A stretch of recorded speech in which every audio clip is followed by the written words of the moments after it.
I said probably not today, but then it's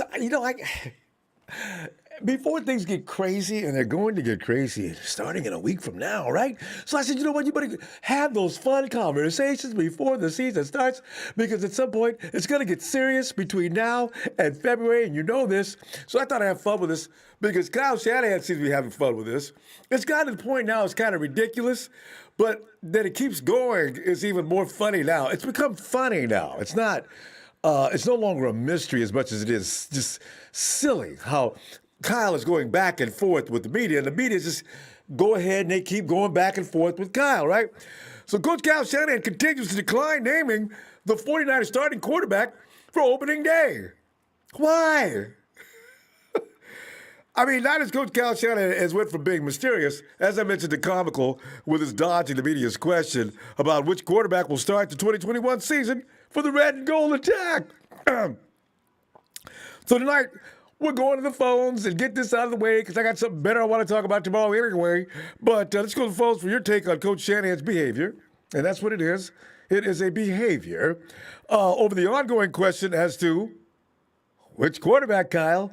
Which quarterback are you starting on opening day? Come on, Kyle. You know the procedure. We ask everybody this question. Give us an answer. Stop fooling around. So Kyle wants to continue to fool around. But who is the starting quarterback versus the Lions? Oh, by the way, Nick and D will be unleashed. It is confirmed now on Nick Burr's Lions. Nick Burr, Don. Well, you know what? Did you love that play on words? They're not Don Burr's Lions. They're going to be Nick and D's Lions. They're Don Burr's Lions. Warning, warning, Detroit Lions. Get ready to see a lot of Mrs. Bosa's baby boy, Nick and D Ford in week one. So if you thought they weren't going to play on week one, maybe 49ers said, well, we don't need to play against Detroit. Nick and D can take the night up. No. They're going to come in there and get warmed up. And it's a good time to get warmed up. And besides, the Lions have a decent offensive line. So it's been said. So let's go ahead and get our guys in there to see just how good they are. Anyway, Coach Shanahan did join KNBR this morning and discussed his two pass rushers who missed significant time last season due to injuries. Ford dealt with neck and back injuries. As we all know, it made us tired and angry and mad that limited him to the season's first game before being sidelined. Nicky B suffered a torn ACL in week 2. We haven't seen anybody like D and Nick since then. Shanahan said on the Murph and Max show early this morning, both are expected to go full go when the Niners take the field in Detroit next weekend on September 12th. Yes. All Jared's going to hear is,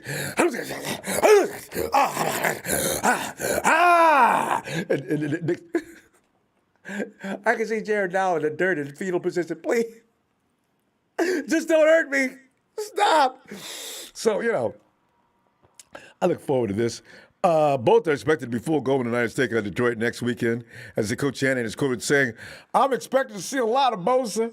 I mean, he's been on a plan his whole way coming back from the big injury and being ahead of schedule since the beginning, and he's gotten 2 weeks of practicing where he's been out here pretty hard. We didn't let him go in the preseason game, which wasn't too tough of a decision. His first year here, he didn't play in any preseason games either. And I thought he did a pretty good job as a rookie. Did somebody say Rookie of the Year? Oh! Unquote. And then, it was unquote before I said, did somebody say, did we put Rookie of the Year? Okay. Anyway, and the Niners have gotten rough, right? They pink slipped. My dude, Michael Kendricks. Dude is laying up on the IR. Went to his computer. There was the pink. Michael, we want to thank you for your attempted services, and come on in the office so we can give you your severance, and we wish you the best of luck. He wasn't going to make it anyway. The linebacker room has already been.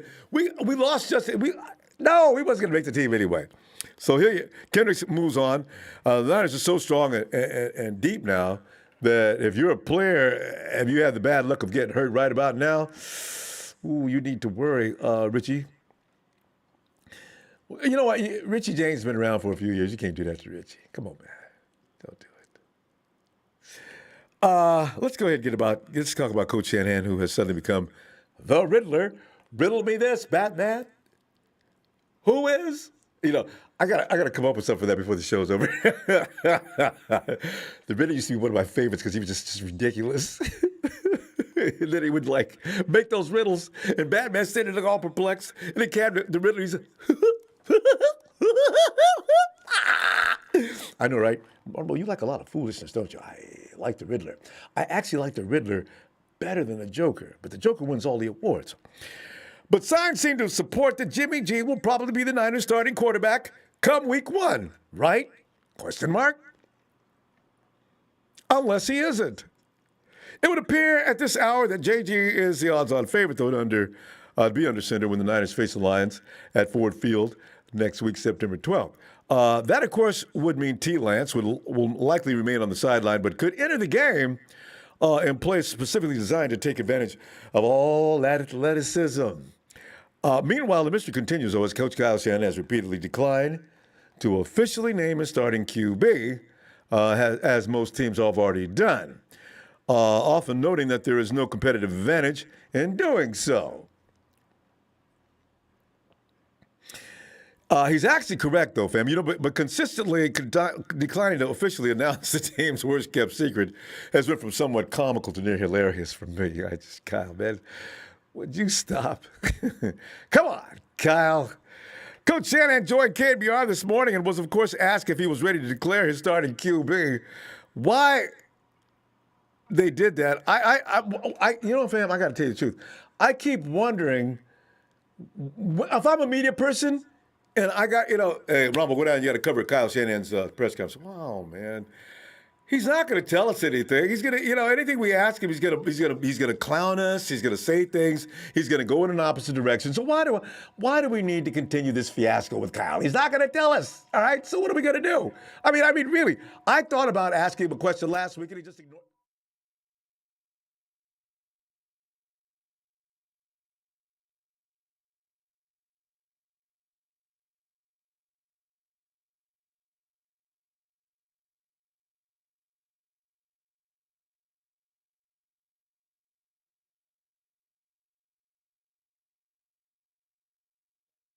About that, fam. I can tell her. I can tell him there's an indicator. Let me know. Okay. Anyway, Shanahan responded with a quote. As I said, why do it? Shanahan was waiting.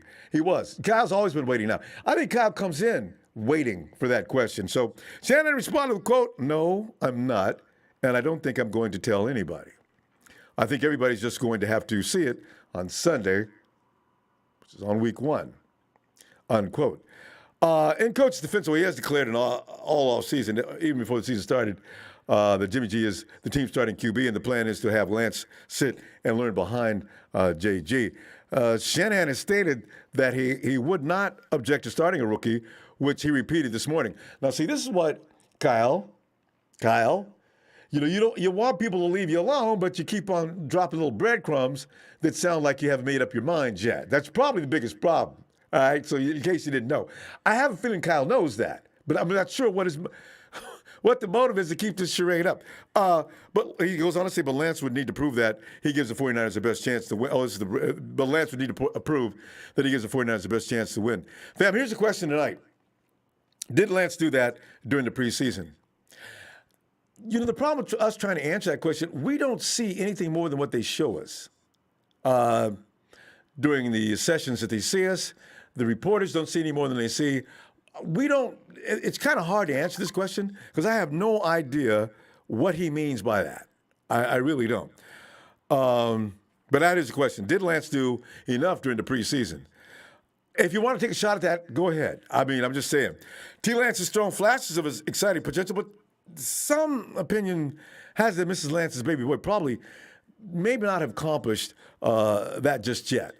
Shanahan continued with, quote, "I'm not trying to be cute with it or anything, but I think I've been pretty consistent through the whole thing.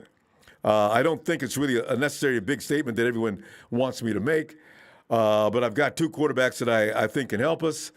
And we're going to make sure we keep working with both of them throughout the year. Jimmy's been our guy since we've been here, and he's done a hell of a job. And I know he's going to help us throughout this year. And I plan on Trey helping us also. Fam, here's the questions. Like, one, what's going on with Kyle Shanahan? What is it? What is he doing? Have you figured it out yet? As I really don't know. Even if I think about it all the time, but I don't know why he's doing this. I have some theories. I think, for one thing, you want to keep the other team off guard. But the team knows nothing about Trey other than what they've seen, so there's no way, and Kyle hasn't exposed much about him anyway. So the secret's been kept without having to hide that fact, right? Next is a frustration, and is that driving Shannon towards playing games with the media? He seems a little PO'd sometimes when they ask him that. Is he going to start Trey Lance? Is this all just a smoke and mirrors thing, and he's going to start Lance anyway? Next, fool everybody by not starting either Jimmy or Trey and start Nate Sudfeld. I like that one. Finally, is there a point to not answering what has now become the $49,000 question? Daniel Andre, I love how Shanahan's always 5 steps ahead of the media, and he likes to be passive-aggressive with them. The media's not amused. Matty out in Bend, Oregon. What's up, Matty? Peel back says, Ronbo, top 5 49ers all time. Who you got? I know, right? I was supposed to... I got to come back to you because I got to think about that, because you know Ronnie Lott and Joe are already on there, along with Young, Thomas Haley, Taylor. God, man, this could go on. Ricky Waters. Oh, man. Frank Gore. Willis. God, I can't even. You know what? To bring it down to 5, that's going to be tough. Let me work on it. L. Dot Smith 11. I'm new to the Niner gang. Can I get a shout out? L. Dot Smith, you got it. Shout out to you, bro.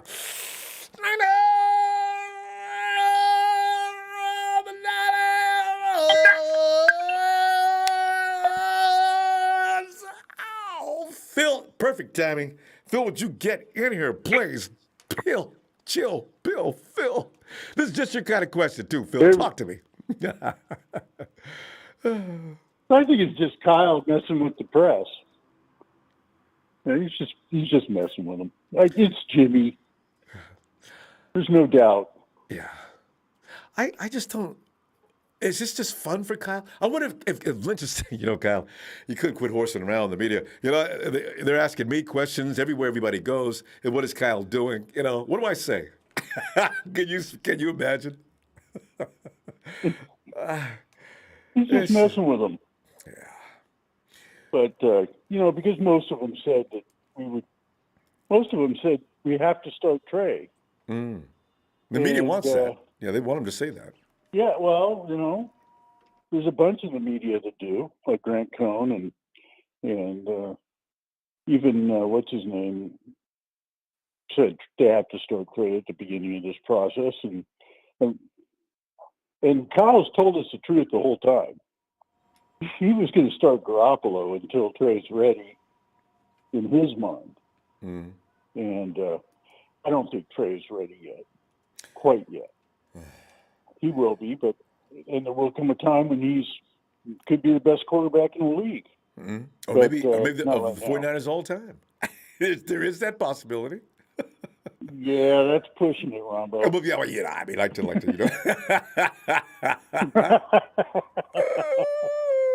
Because you can throw these accolades around, potential accolades. I may as well get in there with it. But, Phil, here's the thing. Yeah. We only see a small bit of what Trey is doing. We don't know what's going on in camp and practice.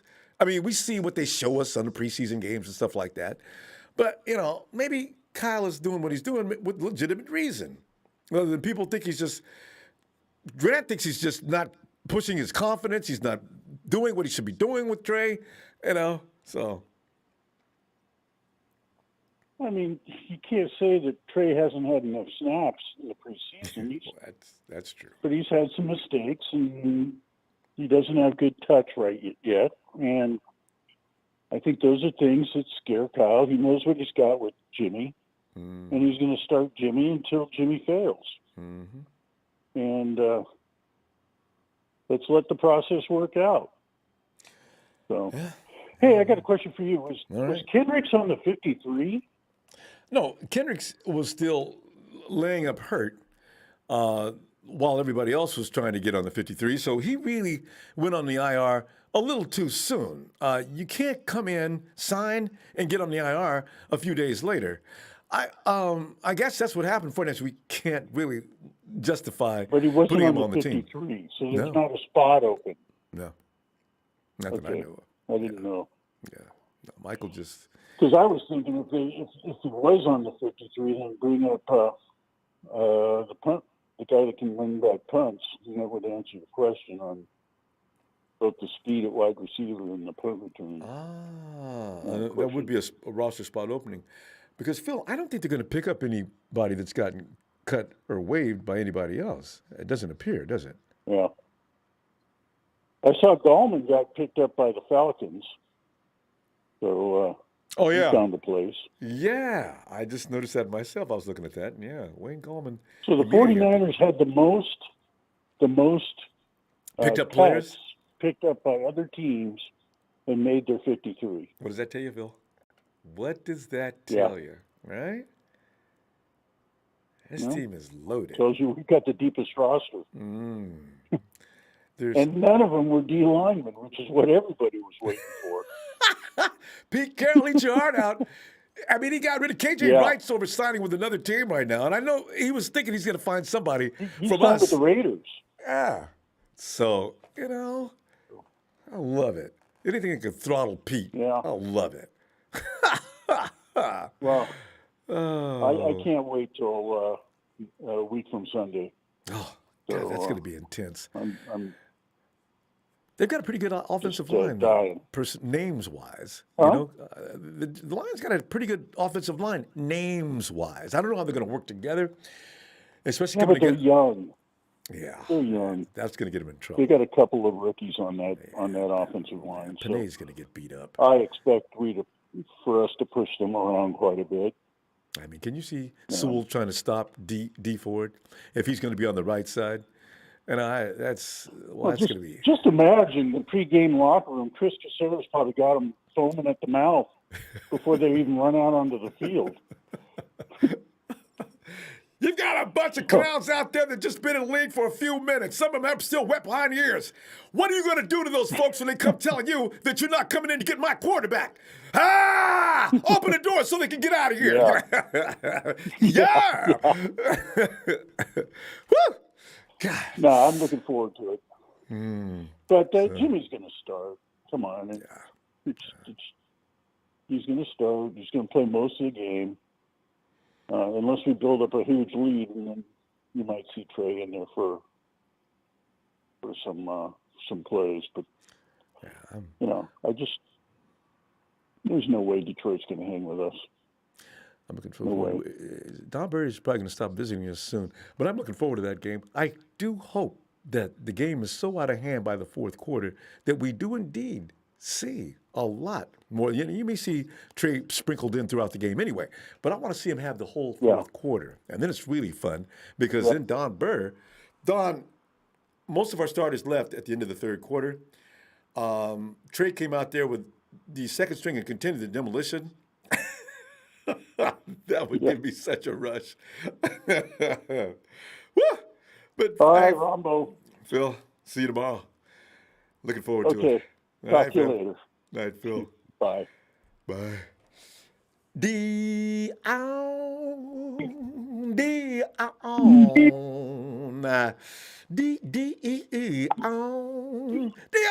get in there, man. Hey, Ronbo, what's going on, brother? For the first 2 weeks of the season, I feel like we can act silly. We probably shouldn't do that. You should never assume anything in the NFL. But when you look at this 49er team, it ain't even about who we playing. You just look at our team and say, damn. So in this question, though, with Kyle, every media conference, Kyle's going to come in. I figure the next media conference, listen, before you guys waste a lot of time asking me who I'm starting next week, I'm telling you right now, I haven't made up my mind yet. D, what is Kyle doing? Kyle doing what he want to do. He's doing the same thing he's been doing. Kyle was telling the media, F you, I'll tell you what I feel like. I'm telling you, Kyle's relationship with the media is that of a side chick. Kyle is basically like, look, I'm going to let you know what I want you to know. You D, stop are you in asking the car? questions. Yeah. Oh, okay. Yeah, because you're on speaker. It's echoing. But D, I can still make you out because I Hold just want to on. hear what you got to say. Continue. Hold on. I'll do it this way. I'll turn the Bluetooth on. There we go. Is that better? Yeah, it's a little clarity. Okay, let's go. Okay, yeah, there we go. So what I was saying is Kyle treats the media like a side chick.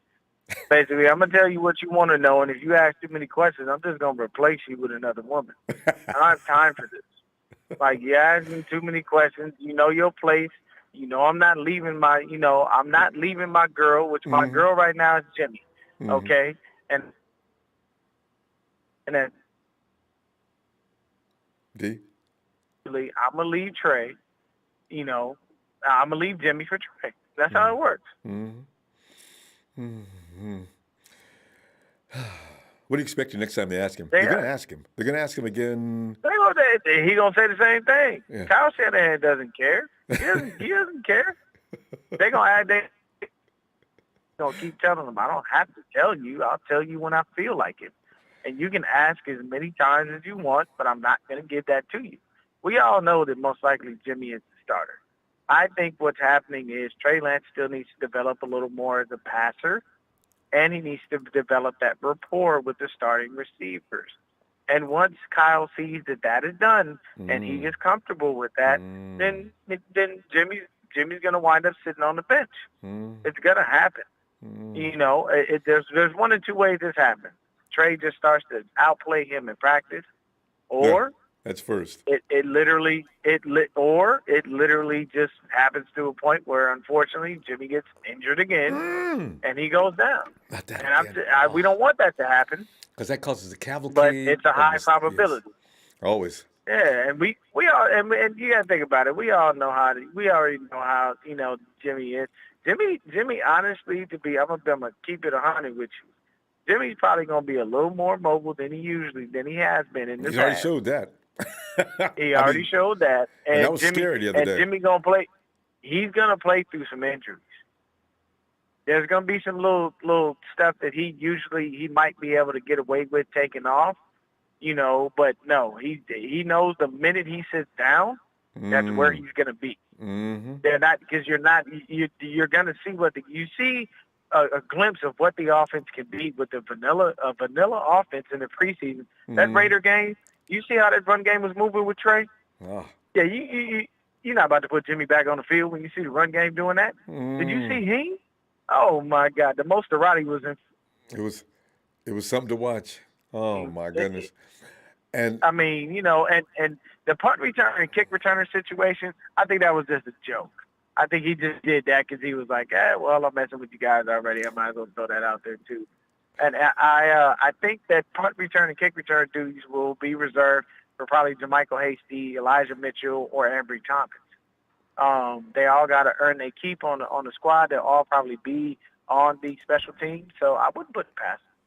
Yeah, that was an immediate question. And I think Kyle just answered it because Kyle made it sound like, no, Sanu, I'm not afraid to put Ayuk on punt return or kick return and Sanu. But Kyle, you're just sort of giving a lip service to what we suggested.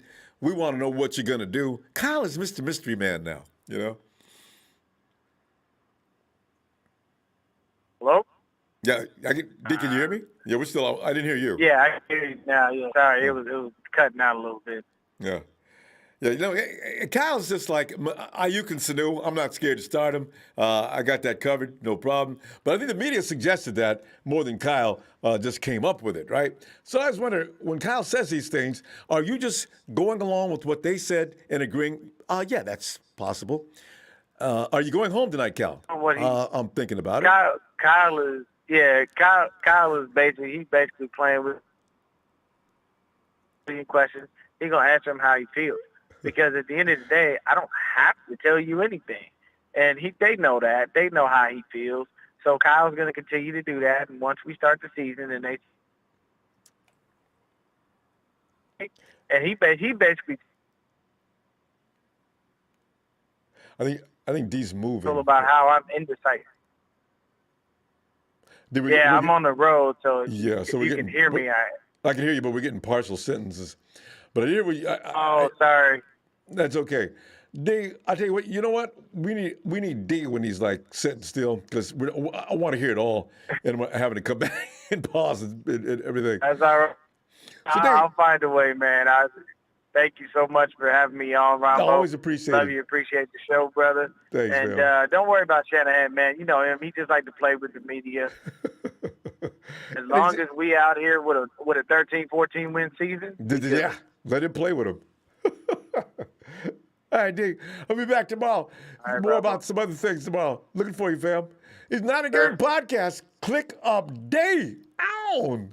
All right, D. Have a great night, fam. All right. Let's see. Z, the Dark One, has arrived. Z! The Dark One is here. I'm sorry. Z, Shanahan has made this one of the ongoing dramas, like who's going to do the punt return, who's going to be this, who's going to be that. And when will Kyle Shanahan actually explain to everybody when indeed he's going to be ready to tell us who the starting quarterback is? So, Z, have you looked at this situation here with Kyle and the media? And the media's like going along with it. All right, who's going to ask Kyle about who's going to start? All right, it's my turn. All right, Grant's done it 3 times. Let's let the Chronicle do it this time. You know, I mean, what is this? What is this? Why is this? Do you think? Because everybody's pretty much on the same page, but I'm looking for something unusual from the normal answers. What are you thinking? All right, so let me ask you this question. Who's the starting quarterback in your eyes? Jimmy. All right, then. So I'm going to say this, just like I said it the first time I talked to you. That was like 2 weeks ago. And I'm going to say it, and everybody's going to hate me for this. They're going to be like, oh, he's out of his mind. The Dark One is going crazy. I'm the Dark One, so of course. Jimmy G for MVP. You hear me? You know, I remember I told you that day, too. I want to go. There was no argument I was offering. People understand Jimmy G's being competitive now because this is the first season since he got here that he needed to be. That little run into the end zone the other day, that tells me a lot about Jimmy G. What the hell was he doing? It's a practice game, Jimmy. It's preseason. Have you lost your mind? No, that's who he is. That's who he is. So let me say this. How long was Kyle Shanahan was he in Atlanta for? Under how long was Matt Ryan under Kyle Shanahan? For like 3 years, right? Yeah, it's two. Yeah, 3. I think it was the 3rd year. The first year they went. Yeah, I think you're right. So Jimmy G hasn't been a full starter. It's going to be his 3rd year being a full starter. You know what I'm saying? You know exactly what I'm saying. I know where you're going with that. Yeah. I've been saying that all along, but people don't want to hear it. For all intents and purposes, you're right. G was actually a rookie when he first came. He was a polished rookie, but he hadn't seen any games or anything like that. So when he went through his first year, he was pretty good. 5 in a row, ran a table. Second year, he came out, he got hurt, but basically he's still a rookie. He only played 5 games in 2017. 2019, all of a sudden he comes out, and he's not getting any love for that either. They're saying it was all about the defense and the run game. But he still made it somehow, composure, and had a couple of great games. 2 or 3 games are very pivotal. That showed me something about him that year, too. You know what, Z? You're right. He's actually a full-fledged vet now with a 3rd year. Yep. So that means he knows it. Listen, man, I'm not going to sit there and say I want to see Trey Lance, but as of right now, you got Jimmy. So you want to sprinkle Trey Lance in, go right ahead. But at the end of the day, they're going to hate me for saying this one more time. Jimmy G for MVP. Hey, I got some people on Twitter. I said top 5.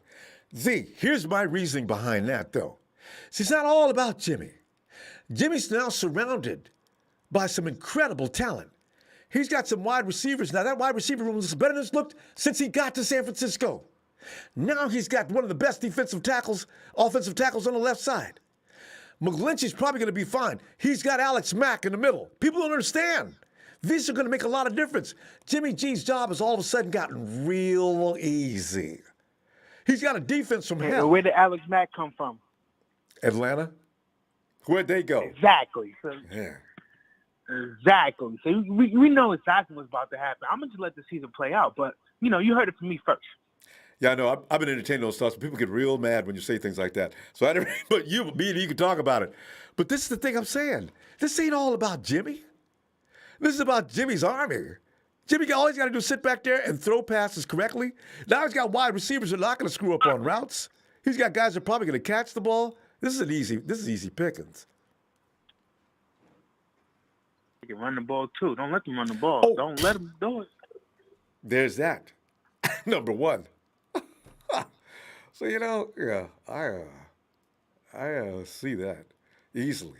And the run game, the 49ers, them passes Jimmy makes across the middle of the field and short passes, that's all part of the run game. This is all about the run game, Z. You hook up the guys that can get the ball and go. Playmakers. Zeke. George. Ayuk. Debo, the primary guy. And now you got Sherfield, who's fooled everybody. So, this is going to be easy. All I want is Jimmy to do is less interceptions. I don't care if you don't bomb it out. I don't care if you do just straight to the middle, less the interceptions. No turnovers. Do what we got to do to win the game. I agree. As I said, automatically in C, less turnovers. A lot of what you saw before was Jimmy not fully knowing what he's doing yet, and Lord knows the receivers didn't know what they was doing yet either. Kyle Shanahan's system is people think it looks easy. It's not.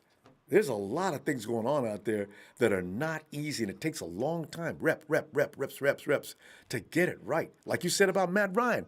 Ryan hated Shanahan in his first year. Oh, they were not happy. Because of Shanahan's difficult situations out there, you're putting Ryan in. He wasn't used to that.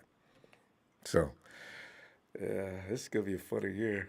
It's gonna be amazing. So, like I said, I'm gonna get behind the team, and even if Jimmy G don't go for MVP, I just want him to play. Ball out. Shit last year, man. Shit last year as a 49er. Ball out, but at the end of the day, I'm going to say it one more time so they can hear me again. The Dark One is saying Jimmy G for MVP. That's the kind of support this team should get. And this is not, everybody loves Trey. This ain't about that. It's about winning and getting all the band back together and run that concert one more time. So, we'll find out, though. Everybody was saying how Ray Lewis, it was his last year.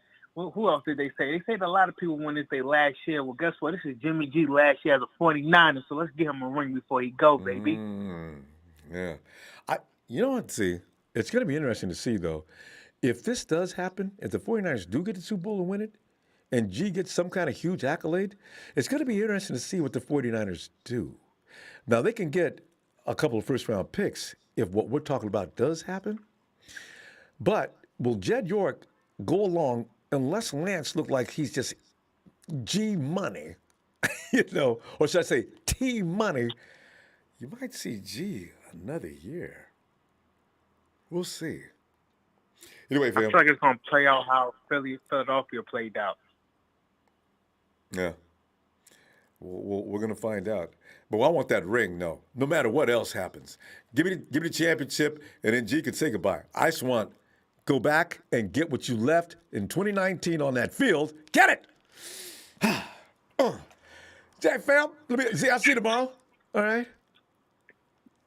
Hey, Rambo, the Dark One will always be here. You already know the vibes. Love it.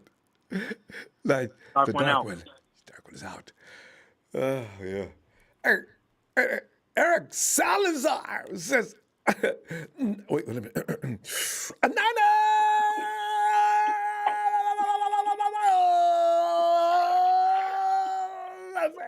Thanks, fam. Eric, aren't you the guy who used to have that working helmet, that 49er helmet? Hey, Clarence. Hey, Ronbo, can you hear me, sir? I can hear you. I can hear you. Come on in. Wow, so many angles to this entire deal. Oh, I know. But all it, as far as Kyle, he's playing with the media because he can. Because guess what? He got y'all. You thought he was picking A, he picked B. And so he has this, I guess you call it arrogant, but he has this deal now. It's like, well, I could tell you just about anything, and you can make it any which way you want. Yeah. I know what's going on. Y'all don't have to know. Yeah. But Clarence, but what is the point of that? No other head coach in the league is doing that. Why is Kyle? I'm trying to understand. Why would you do that, Kyle? If you answer the question, they'll leave you alone about that. So there must be a reason behind that goes another layer. There is, because you have to understand. I think he's actually going to do this 2 quarterback platoon type system. Obviously, with a little more, that preseason game, he just said, yeah, let's go in there. Yeah, sure, why not? Bring the play with you. Going into the first week, he'll have an actual plan of how he wants to do it. Oh, he has to. That's the way Kyle operates. Oh, he's definitely gonna have a plan. So, see, but here's the thing. And now the thing is, they're gonna ask him again a couple of times. You got press media conferences coming up to us, and pretty soon, Kyle's going to end up saying, because I think he's enjoying this. Clarence is what I'm thinking. Kyle is a vindictive person. We're finding out now that he's very, Kyle is just. This is fun for him. Oh, now you know what amuses Kyle. He's got a really weird sense of humor. He does. But yeah, like I said, he's the. Everybody in the media just about said, oh, it's going to be Mac Jones. It's going to be Mac Jones. And, he just let them roll with it. Sure, go ahead. Go ahead. Doesn't speak out on already it. Knew. Doesn't interrupt any of them. Why say anything? And now at this point, why say anything now? They can find out on game day, just like everybody else. Clarence, you know what? And on that note, too, now I've carried this gag for all the way up to this point. Why would I suddenly stop with it? They're going to keep asking me. I might as well keep on clowning. Because it's at his advantage at this point to be able to do that, because like I said, he's earned it because he fooled everybody. So he's earned the right to do that until he gets ready to change his mind. He doesn't fool anybody anymore. Clarence, here's a question, too. Now, I was looking at Cowherd, and the lady that works with Cowherd, I forget her name. Anyway, she thinks that Kyle is doing a disservice to the locker room, to everybody else, and keeping them in the dark as well. And Cowherd immediately said what I was thinking, too. No, Shanahan knows who's going to be his starting quarterback. And I imagine everybody around him knows that as well. And then the lady says, well, it would be a harder secret to keep if everybody in the locker room knows what they're doing. No, because they pretty much eat, drink, and sleep the organization and not going to do that. Do you think that's true? Oh, I definitely think that's true. As far as could we say everybody in the locker room knows who's going to start next Sunday? Mm-hmm. I would say, yeah, pretty much. Because what was the deal when everybody got hired? No leaks. There it is. No leaks. Goes to the players too. And that applies to everybody in the organization. Players, coaches, staff, everybody. No leaks. Because what's going to happen if it leaks, they're going to know who it is, and it's done. Right, right. Because you can narrow it down, and no telling what to do to your ass if they find out. So you had a little bit of a loudmouth with the media. Now it's all out now because of you. No, Coach. We found out. Don't lie. I could see it. Exactly. Exactly. And did you see what Brunskill did? You see what Brunskill did? No. What did he do? Okay, Brunskill, I guess the media went after him because they're going to see if they can find the weak link that's not going to talk, right? So that's Brunskill. Brunskill says, no, both quarterbacks are capable of running this offense. No problem. And then I could just imagine. The media people probably sitting there thinking, listen, we didn't, come on, Dan, stop. You know what? Just tell us. They're both capable of running the offense, guys. That's all I can tell you. The 49ers have become a real organization as it's defined. You know that movie, The Organization? They're a family, and they take care of each other in a way where if you blow it, there's consequences. And I wonder, like we're talking about this, guys, I wonder what the consequences could be if you are the one that's found to have said something that you weren't supposed to be saying or not authorized to say. You gone. You gone. If you're a player, if you're a coach, if you're the janitor, you gone. or 5 or 10 demerits, and you get only 5 more, and you are gone for sure. Because God, yeah. Jesus. I don't know. I don't know if they even give them the warning, because they probably got the warning. So, but Shannon's a very good communicator, so he's made it clear as to why he does what he does. And if I'm a player on his team, and I'm watching what he's doing, I'm kind of amused by it too. Ronbo, tell us, man, who do you think should be starting quarterback? Dude, I just work here. You know what I'm saying? That is a question you got to ask the coach, man. Exactly. Come on, man, we trying to get me in trouble? I go off. Exactly. So, it's to Kyle's advantage, it's to the team's advantage to not say anything or just leave it ambiguous. Like I said, because the organization knows, hey, we're good. Y'all ain't getting anything out of us. So, it's like the media has to actually do some work and go out there. They are. Look out for guys. Some investigation. Clarence, there's probably guys running around in disguise and everything else running around the halls of Santa Clara. Really, right. They're media people. Guys, hey, check him. Put him up against the wall. Check him out. Yep. Get that mustache off his face. Grant, that mustache it's real, Grant sir? Cohn. Grant, we knew you were going to try this. We were waiting for you. Exactly. And shout out to Grant. He's got to give that antagonistic point of view. I love him. He's a and total that's entertainer. his job. That's fine. As long he does as a good job at it. Yeah, a lot of that stuff is rooted in facts. We just don't like the facts. Glad you got to go. Hey, Glad, I'll be back tomorrow for a more oriented toward the team tomorrow. But thanks, fam. Appreciate you getting in here. Talk to you later. Hey, take it easy. God bless you, sir. Dude, be thanks, safe. fam. And Bye-bye. Thanks, Clarence. Oh, Eric.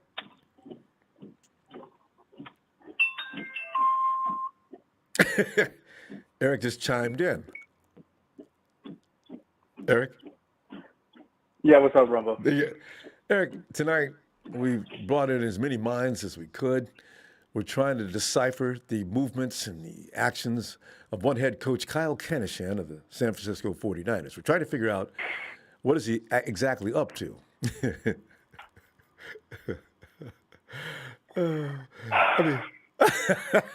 Eric, it sounds like wait a minute, Eric, let me say, I see Eric Salazar.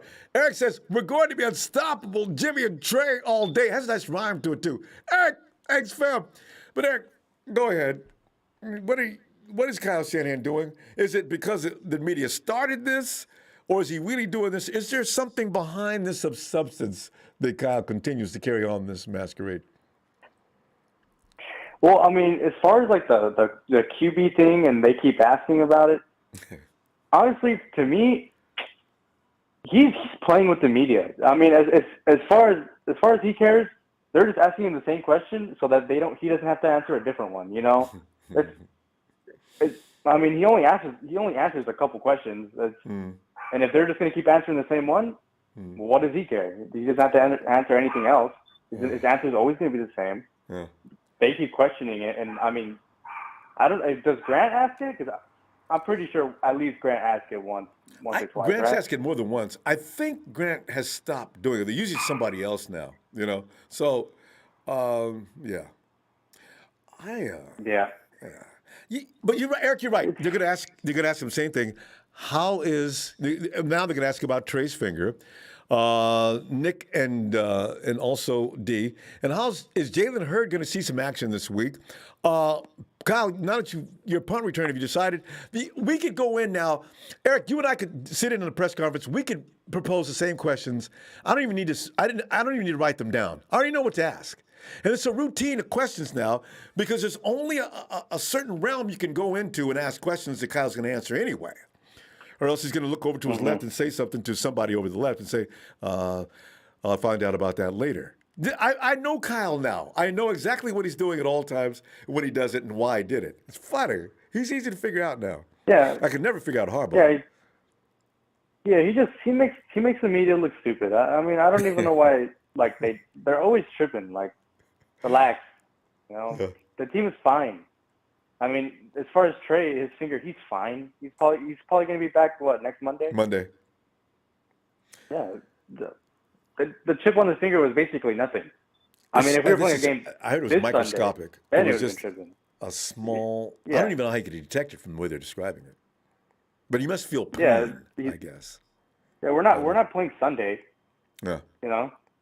Do you think he would have been out if we were playing this Sunday? No. I think, the bad thing about it is he probably would have played, but he would have been passing the ball, and that lets the defense know to pin their ears back and just go after him. So that would have been a disadvantage. You've got to threaten to throw the ball. So I figure Kyle's not going to let him out there. He's going to say that Trey is eligible he's activated, but he's probably not going to play him. But the defense is going to be sitting there wondering when he's going to come in.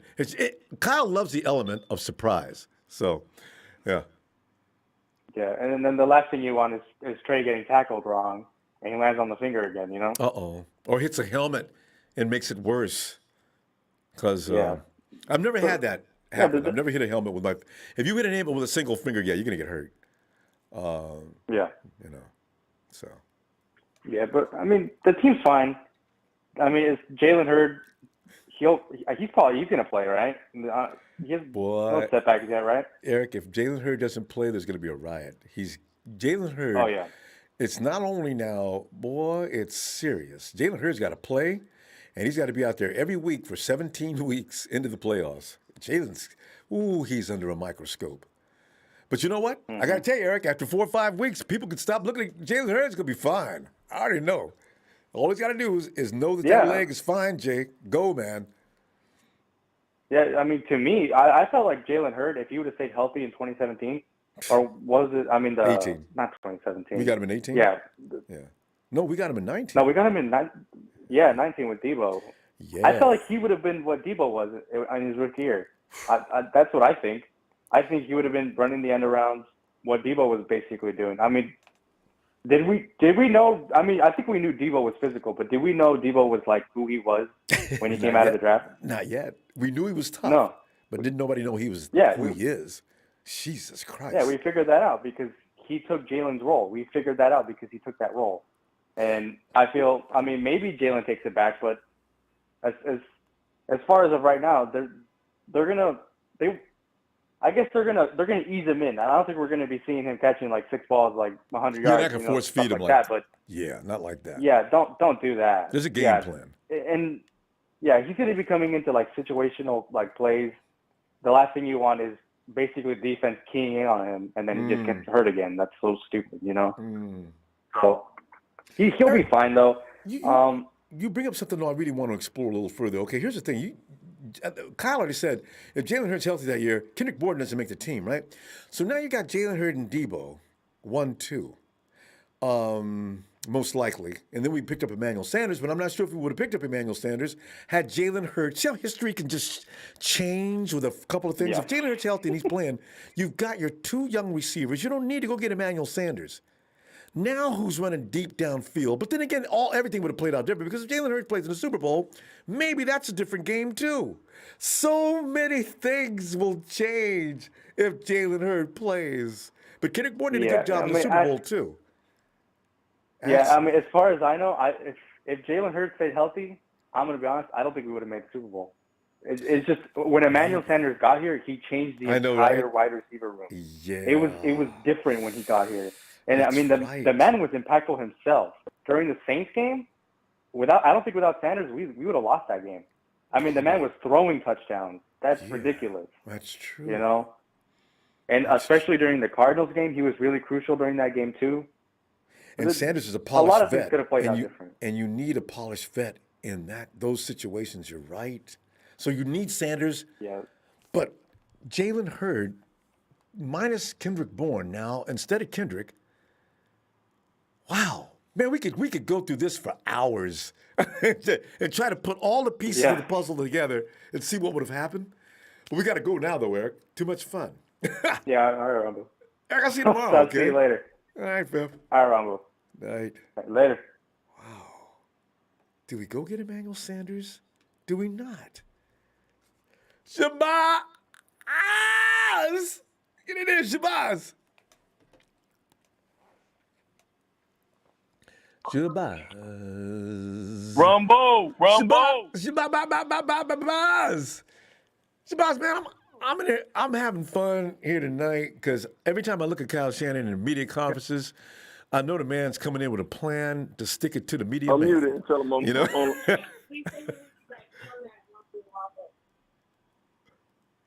Yeah, well, you know what? Kyle is just toying with them, Ronbo. Yeah. But seems like that'd be more trouble than it's worth, you know? But I guess, you know what, Shabazz, you know what? He's like you and me. You and I would do the same thing. Man, I done told y'all. See, because, like, you know, especially black parents, when your parents tell you something, man, I told you, but don't ask me that again. You know, because I just come in, Mom, can I have $5? I want to go down to blah, blah, blah. What did I tell you? You got 3 or 4 jobs I asked you to do. You ain't done yet. Don't ask me for no more money. An hour later, Mama, you know, this is Shanahan. You know, I think he's having the same mindset. He's just toying with him. You and I knowing everybody know Jimmy's going to start, man. That's why they gave y'all – he's giving them this hint, this little chip finger. Man, Jimmy going to start, and that's the way we need it. That's the way we need it, Ronbo. We don't want to throw Trey in there right away. Trey's our future, okay? And I'm fine with that, and I know you're fine with that. But like I said, Jimmy needs to start. Just chill out. Well, Kyle's not going to tell you until next Sunday, Shabazz. Are you okay with that? No, and you know, I'm okay with that. I'm okay with that. I'm perfectly okay with that. The rest of the faithful need to be okay with that. Like, we ain't got that. No, man, it's poker. You don't let nobody know and let them prepare for Lance, and they're going to get a heavy dose of that 49 run game. And that's what I want. Oh, they're going to get that. You know what? They're going to get that no matter who starts. Because that's what Kyle Shanahan wants to do. When you got people like Mostert, and now you look at the rest of the guys we got, we can run, and you get rid of guys like Wayne Gallman Jr., your team must be special. Because Gallman ain't that bad. Right. You know? But Trey No, Sermon. he isn't. He isn't. You know, I'm looking at He isn't. Elijah Mitchell. Man, They Trey Sermon. all going to ball out. Rambo, I told you this a few weeks ago. Our running backs going to lead the league. We're going to average 6 yards a carry. We gonna Mark beat my Cleveland? words. Cleveland's got a good running back duo. Yeah. Can we whoop them this year? Yeah, I got we trouble on Twitter because I compared us to, what's his name? What's that running back? That's got a bad duo over there. And I said, man, we can do better. And, of course, they won last year. They ran off and left the league in Cleveland. Well, it's all good. They ain't gonna. We're gonna win the rushing. We're gonna lead the league in rushing. Right. Don't trip. Because they ain't got. Don't they trip, got. man. They got speed, but they ain't got Mostert. I mean, they got toughness. Is what No. they got. They got one quick running back, that dude from Kansas City, that likes kicking women, and then Yeah.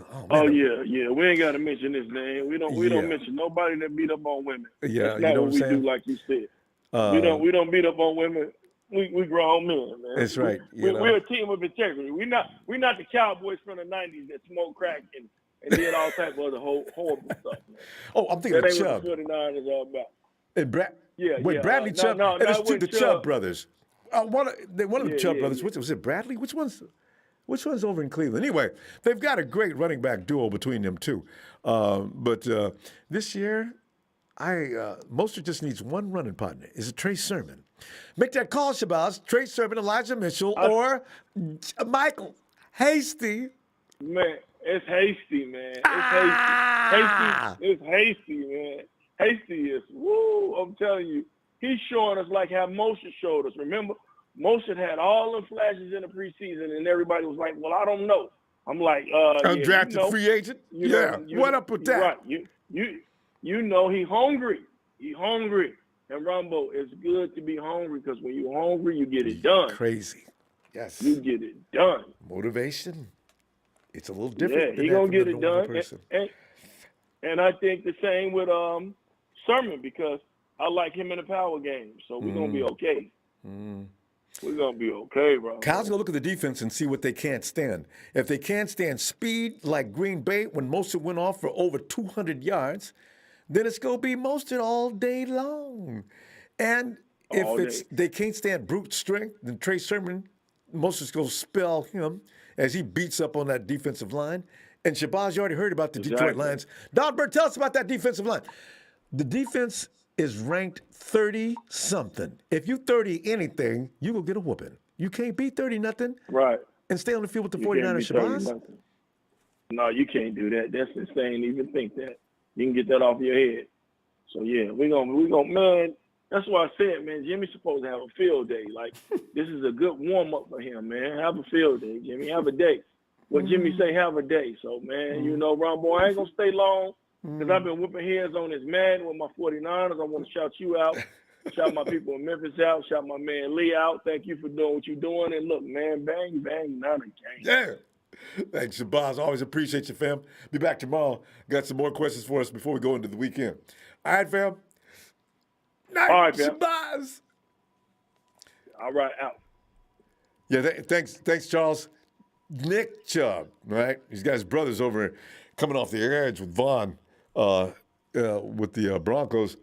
Charles, Charles, get in there, Charles. What's going on, Ronbo? Charles, man, I'm just having fun tonight. Shanahan's been acting up so long. I mean, I go back to when he first started this. I didn't think much of it. I just figured, okay. And then 2-3 weeks later, the media is still asking him the same question. Now Kyle's gotten to the question, okay, you guys got to keep asking me that question. Let's go ahead and play this game, okay? I'll tell you that day. No, that's unacceptable, Kyle. We need to know now. Have you made up your mind yet as to who's going to start? What did I tell you last time? No. Yeah. Charles, what's up with that? I don't understand why they keep asking him the question. They know he's not going to reveal who the week one starter is going to be. But everybody knows the starter is going to be Jimmy G. So why they keep asking the question? You know, that's dumb on their part. And I just don't understand why. I would be embarrassed to ask him at this point, knowing he's going to say something to make me look silly. I don't want to be in front of everybody being the clown. It's like, Charles, you ever go to a comedian's show and you know you never sit in the front row, right? Because he'll pick on you. You know, so if I'm the media, I'm going to sit in the back and I'm going to throw a question at him, and it ain't going to be about that, you know? Anything but that. I know. Yeah, but I mean, other than that question, you know, everything is going fine. You know, I'm ready for us to whip up on the Detroit Lions. You know, hey, I can't wait for that. The Detroit Lions, they're not ready, man. They ain't ready for this. They never seen a team like this. They don't know what to expect. You know, Charles, Jared Goff has. He's seen it, and he's probably trying to warn them now. Listen, guys, I'm going to need a lot of help out there. So, you know, if you keep me upright, if you keep them off me, I think we got a chance. They're going to look at Jared. What are you talking about? I'm from the NFC West. You see, you guys don't know. I'm trying to tell you. Boy. Charles? Uh-oh. Did Uber... Charles? Hey, can you hear me? Oh, yeah, now I got you. Yeah. Go ahead, Charles. Yeah, but like I said, I can't wait. I can't wait for week one. And I can't wait for week one. Hey, I'm sorry, I'm at work. And okay. We got some military trucks coming through. Oh, okay. Hey, look, I'll let you later. All right, Charles. You go ahead and take care of that. Okay. I'll be back tomorrow night All looking right. for you. All right, fam. Okay. All right. All right, Charles. Oh, there he is. One of the founding members of TNT. This is perfect. Trez from Atlanta. Jig. Trez, boy, I tell you what. You're just the guy I want to talk to. Let me get that red and gold basket out here. Trez, come on in, man. Hold up, wait a minute, Ronbo, go on and put some red and gold up in it. As it sprinkles through the sky, shimmering like the stars above the Milky Way, there is no way that it can outplay that red and gold is so cold. Trez, you know what? You the guy, right? Because you saw Kyle Shanahan was in Atlanta when nobody else knew anything about that man, because he's all over Atlanta TV at that particular time, right? Super Bowl team. Now, you probably know about Kyle's personality before any of us have just recently made this discovery that Kyle can be a little bit of a jerk. And I'm loving how he is. But the thing is, it's Straight fun. arrogant. Go ahead. Straight arrogant, Ronbo. Straight arrogant. That's it. That describes Kyle Shanahan. Has he always been like that? Straight arrogant, Ronbo. I mean, it's just where the highway. It's just point blank. You know what I'm saying? The man don't play by the rules whatsoever. You know what I'm saying? Like you just said, you made a statement a minute ago. What you said? No other coach in the league does this but him. Why? What's the message behind it? It's arrogancy. That's it. That's it. Even Nagy over in Chicago, Belichick over in New England. Who else has got a rookie quarterback? Everybody's pretty much, over in the Broncos have already said that, no, that wasn't a rookie over there. 1, 2, 3, 3 rookies. Is there a fourth one somewhere? 1, 2, 3, 4. Oh, yeah. Well, everybody knows Zach is starting. So, there's Kyle. Kyle, what you going to do, man? I'll tell you. I'm not telling you until that day. I heard you speak on something earlier. And, I just got to touch on it myself. You know what I'm saying? Me and my partner go back and forth with it. Jalen Hurd, why is he on the team? How did Jalen Hurd show up in the 12th hour and make the team? I just don't get it, Ronbo. I don't. Don't get Shame. it. You know what? Did you hear some of the reasons from yesterday, though, by any chance, Tris? There's some amount of shame involved. You like you're saying about arrogance. Kyle and John, we drafted him with our third pick, and we're going to see this through. I can see them talking in the office now. But go ahead. Well, Ronbo, I look at it like this. I really do. Sometimes, you could go so far with it and you lose a good player. Because I felt like we lost a good player. When we lost the kid that went over to the Bears, Webster, Najee, whatever. Yeah, in some way, yeah. He was even though he only played special teams, we didn't get a chance to see what he looked like at the wide receiver position. He changed the field position for us tremendously. We hadn't had that in a long time. We hadn't had that. So why would you give up something that valuable? Because all I heard everybody say about Jalen Hurd, if Jalen Hurd would have did this, if he would have stayed healthy, he would have. And if he could do this, he gonna be like, really. That's all you hear. If I had a dollar for every time a 49er fan said if, I'd be rich. I tell you, I would. But okay, Chess. But here's the thing, Tony Nagatani. I was like just exactly like you yesterday. On the kickoff punt. Well, not to interrupt. I said the same thing. He's right. Yeah. Just get my point across. No, everybody said it. All right, 9 out of 10 people. But Tress, here's the thing. Tony pointed out yesterday, says, how often do we actually, most of the time it's a fair catch. The majority of the time it's a fair catch, right? Or kicked into the end zone or something like that. So I said, damn, Tony. Now, you know that? I didn't think about that. But the opportunities we do get, Richie James is got his hand up in the air before the ball comes off the foot of the kicker. So I was thinking, he brought that ball down the field. Boy, he was coming down the field with that ball. And he looked smooth as silk. But then, Kyle Shanahan says, I don't keep people because they play special teams. They need to do more than special teams, and then I'll put you on special teams if you can play any other position. But I'm not keeping you for just special teams. So I'm wondering what was up with that, you know? Ronbo, we never would know because you know what? The guy never got any snaps on the field at the wide receiver position. Not in front of us. Not on preseason game or anything, yeah. Right, now you know the Falcons signed. Wayne Gallman. Wayne Gallman. Yeah. Yeah. So I saw he's that. gone. That's a wrap on that. Yeah. So yeah. So I got a special guest that might want to step in and say one thing to you, Ronbo. I don't know. Is that lady from last year that nailed me about the Saints? Oh no. No. Are you there, special guest? Are you there? Oh, you're on the phone. Special guest is there. All right. Yeah.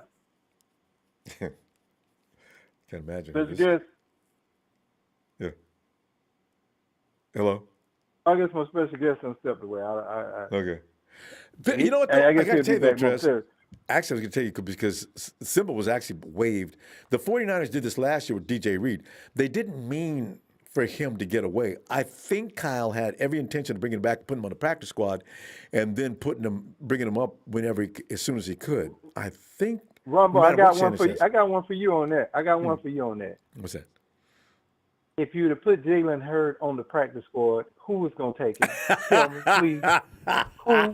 Who's taking Jalen Hurd off practice squad? Go ahead and say checkmate. Because I ain't got no move. I got no answer. Nobody. But you know what? Pete Carroll is not to be. Pete Carroll came and got Shepley.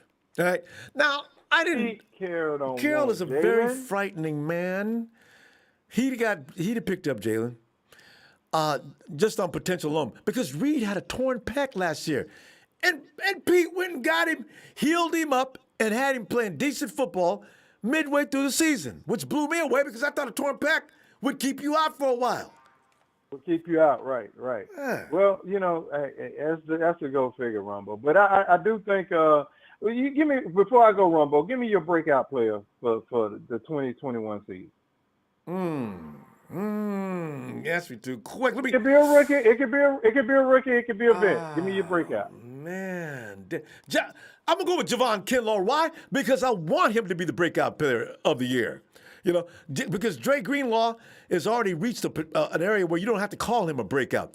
He's gonna be like, what is it? Don't call it a comeback. You know, comeback player.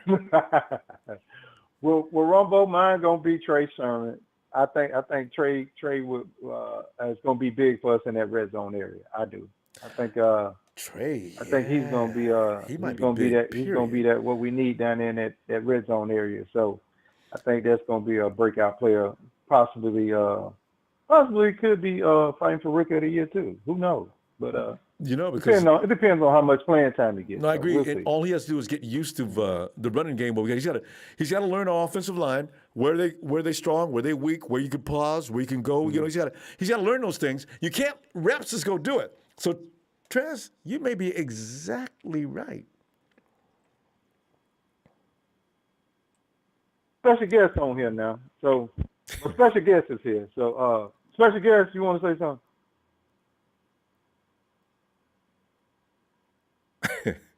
Can you hear me, Ronbo? I can hear you. I can't hear anything else but special you. Special guest? I don't hear my special guest. I guess he doesn't. I don't know. Well, we'll get back to it, Ronbo. But look here. And I know you got to go, so I got one for you. I'm gonna say this right here. All these people out here that think you can disrespect the legend. This man started this podcast shit, and so don't ever disrespect him, okay?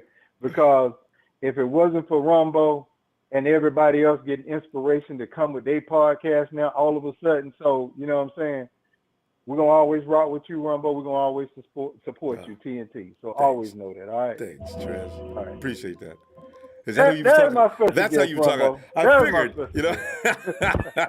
He must have been.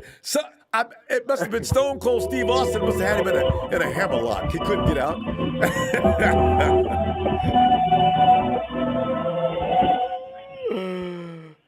Finally. You know, Yes. I wanted you guys to get it all out, because it's been real cute, real cut. You guys slapping thighs and giving hugs and doing what you do. Yeah. But that's enough of that. Yeah. Shout out to you, brother Ron. Shout out to my Titans, Thank you, Trey.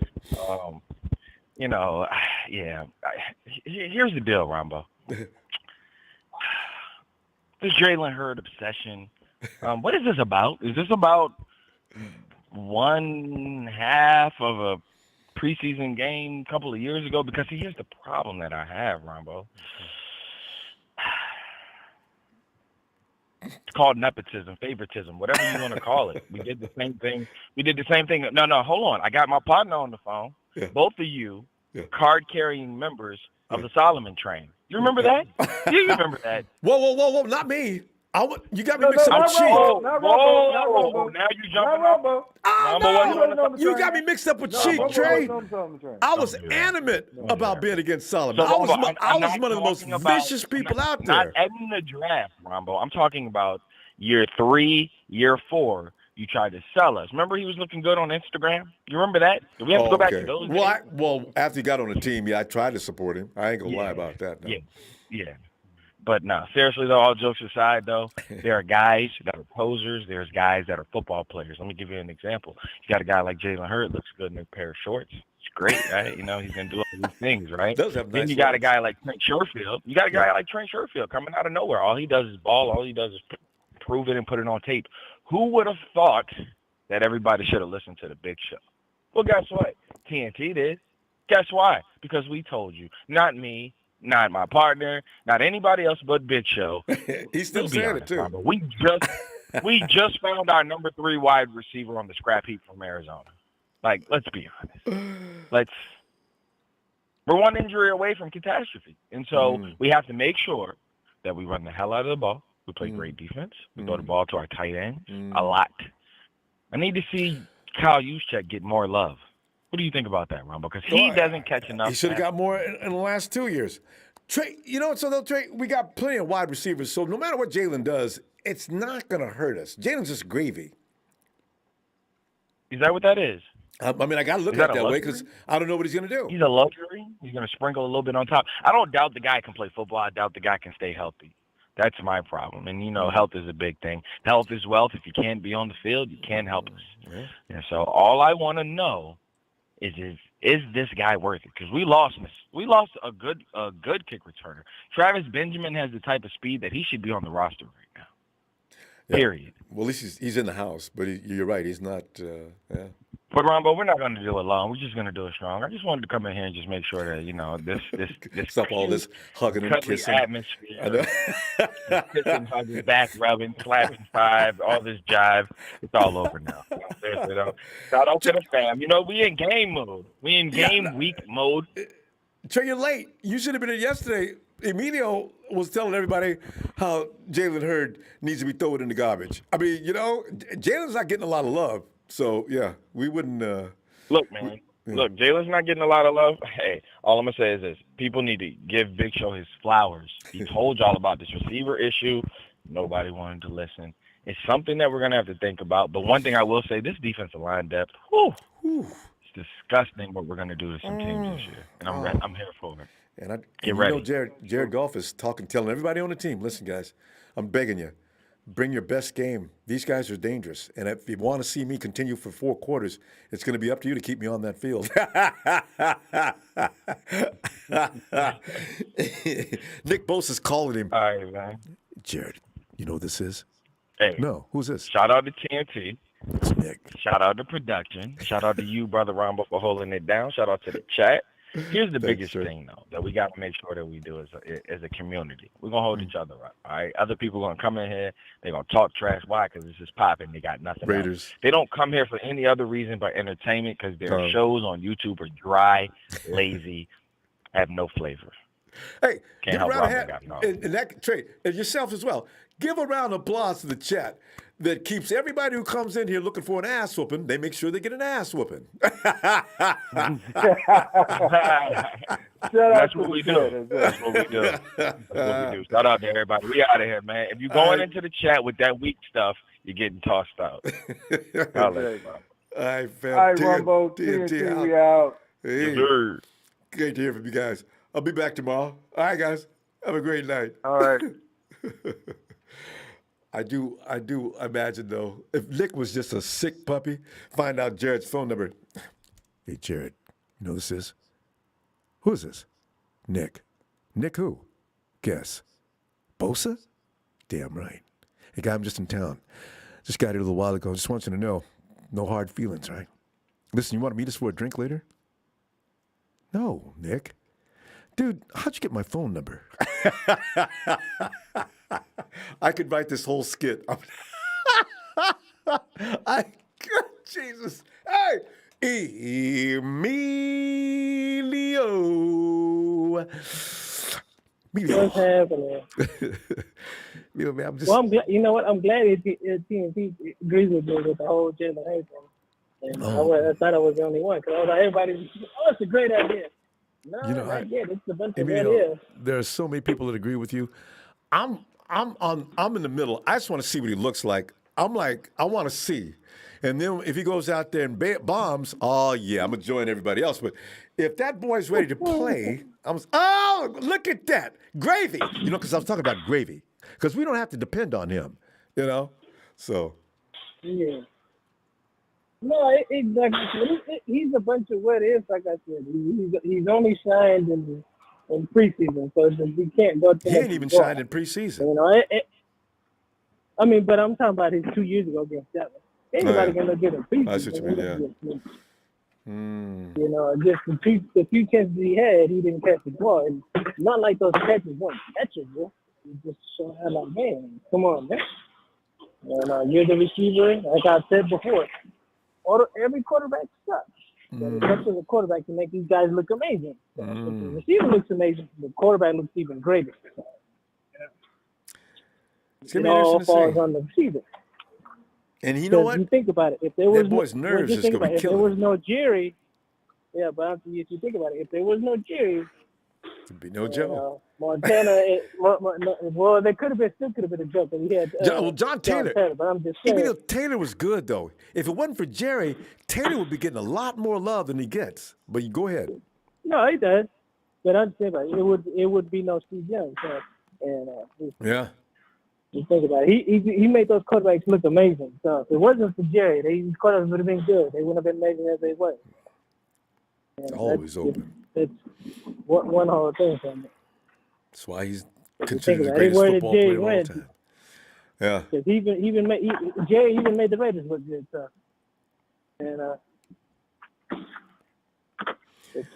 no, I know what you're saying, and this is why the 49ers are curious to see upon all their effort, because it's an ego thing now, Emilio. You know, you picked that guy out number 3 in the draft.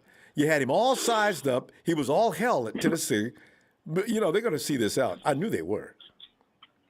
No, I mean, yeah, like I said, I understand what they're looking at, you know, Kyle and Lynch. But it's just, you had opportunity to give somebody else a spot.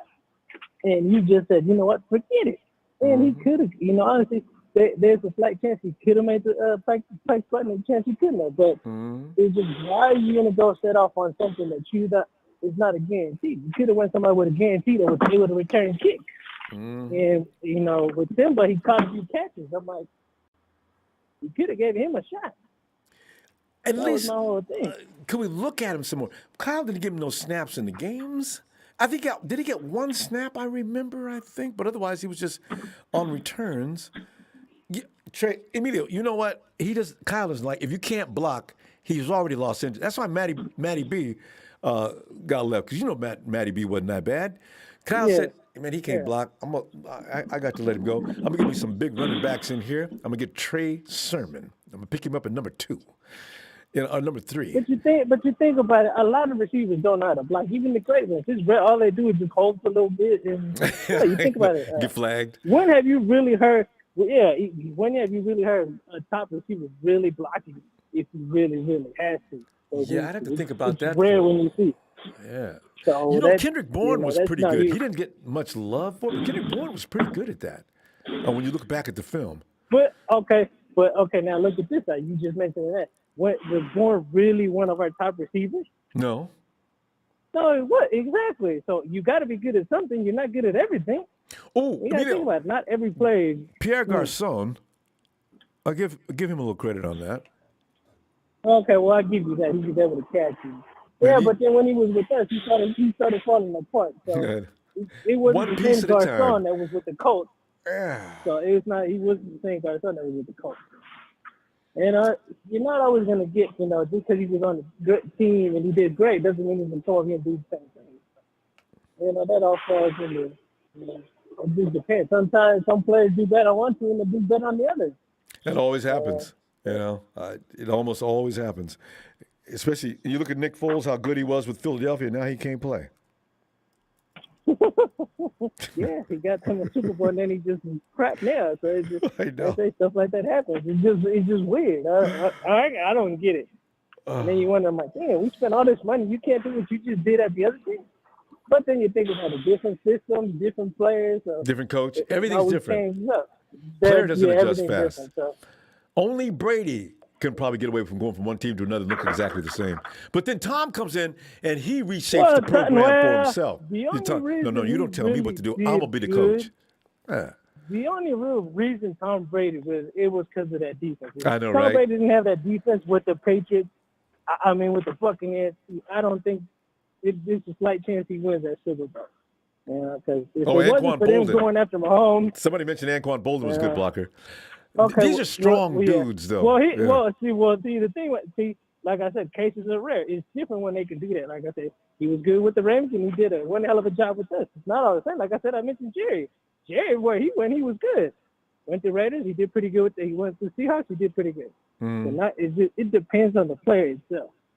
But that depends. But it's just rare. But you got me curious on that subject. I'm gonna watch. I'm on Titans. Derrick Henry should be able to move bodies out the way. If Derrick Henry's a wuss blocking, I'm gonna laugh. I'm gonna pay attention to that because that's a subject that who else in the NFL is a good blocker playing if he's a good wide receiver? Not many. You're right. Like I said, it's not that many. It really depends. If you kind of, like I said, some can catch, some can block. It all depends. Different players, different positions, and it always ends up with who's your coach and who's on the team and their drive to win and not to win. So that all depends. Because some coaches insist. Like that's Kyle's thing. Hey, we go. We'll be back tomorrow with a question that Trey won't be calling us all huggy and lovable. I love when you got your points in there, boy. It's funny. All right, fam. Let me see you tomorrow. All right. Yeah, have a good night, Ronbo. You too, night. And we go and check out Ellis and the squad. Ellis.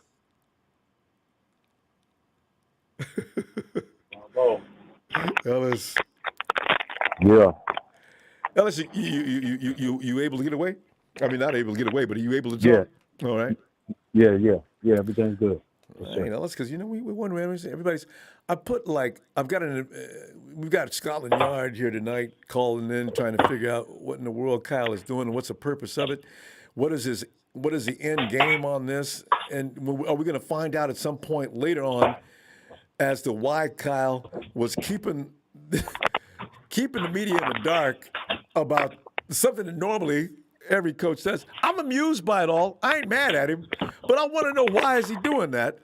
Every time you ask him, Kyle, listen, before you ask, I'm not telling you who I'm starting. But Alice, what do you think it's all about?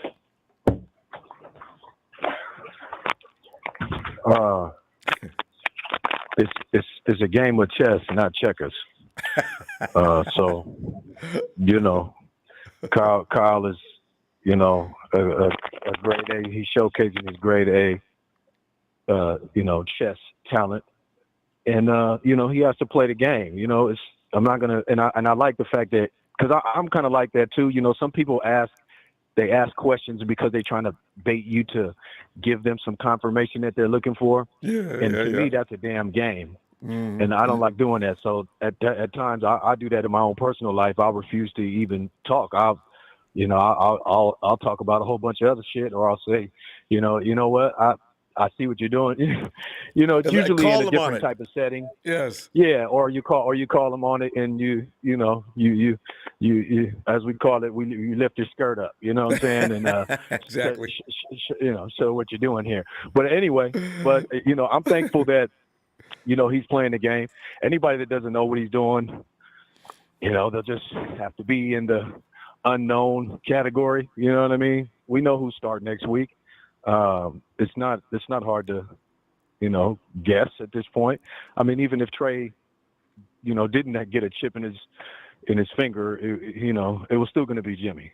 So I don't think there's any need for us to be, you know, continuing to keep the nonsense going. You know, it's already signed, still delivered.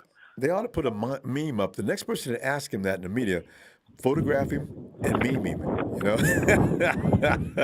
Because, you know, at this point, why did you ask him that? Did you think he's going to change his answer all of a sudden today? Why did you ask him that?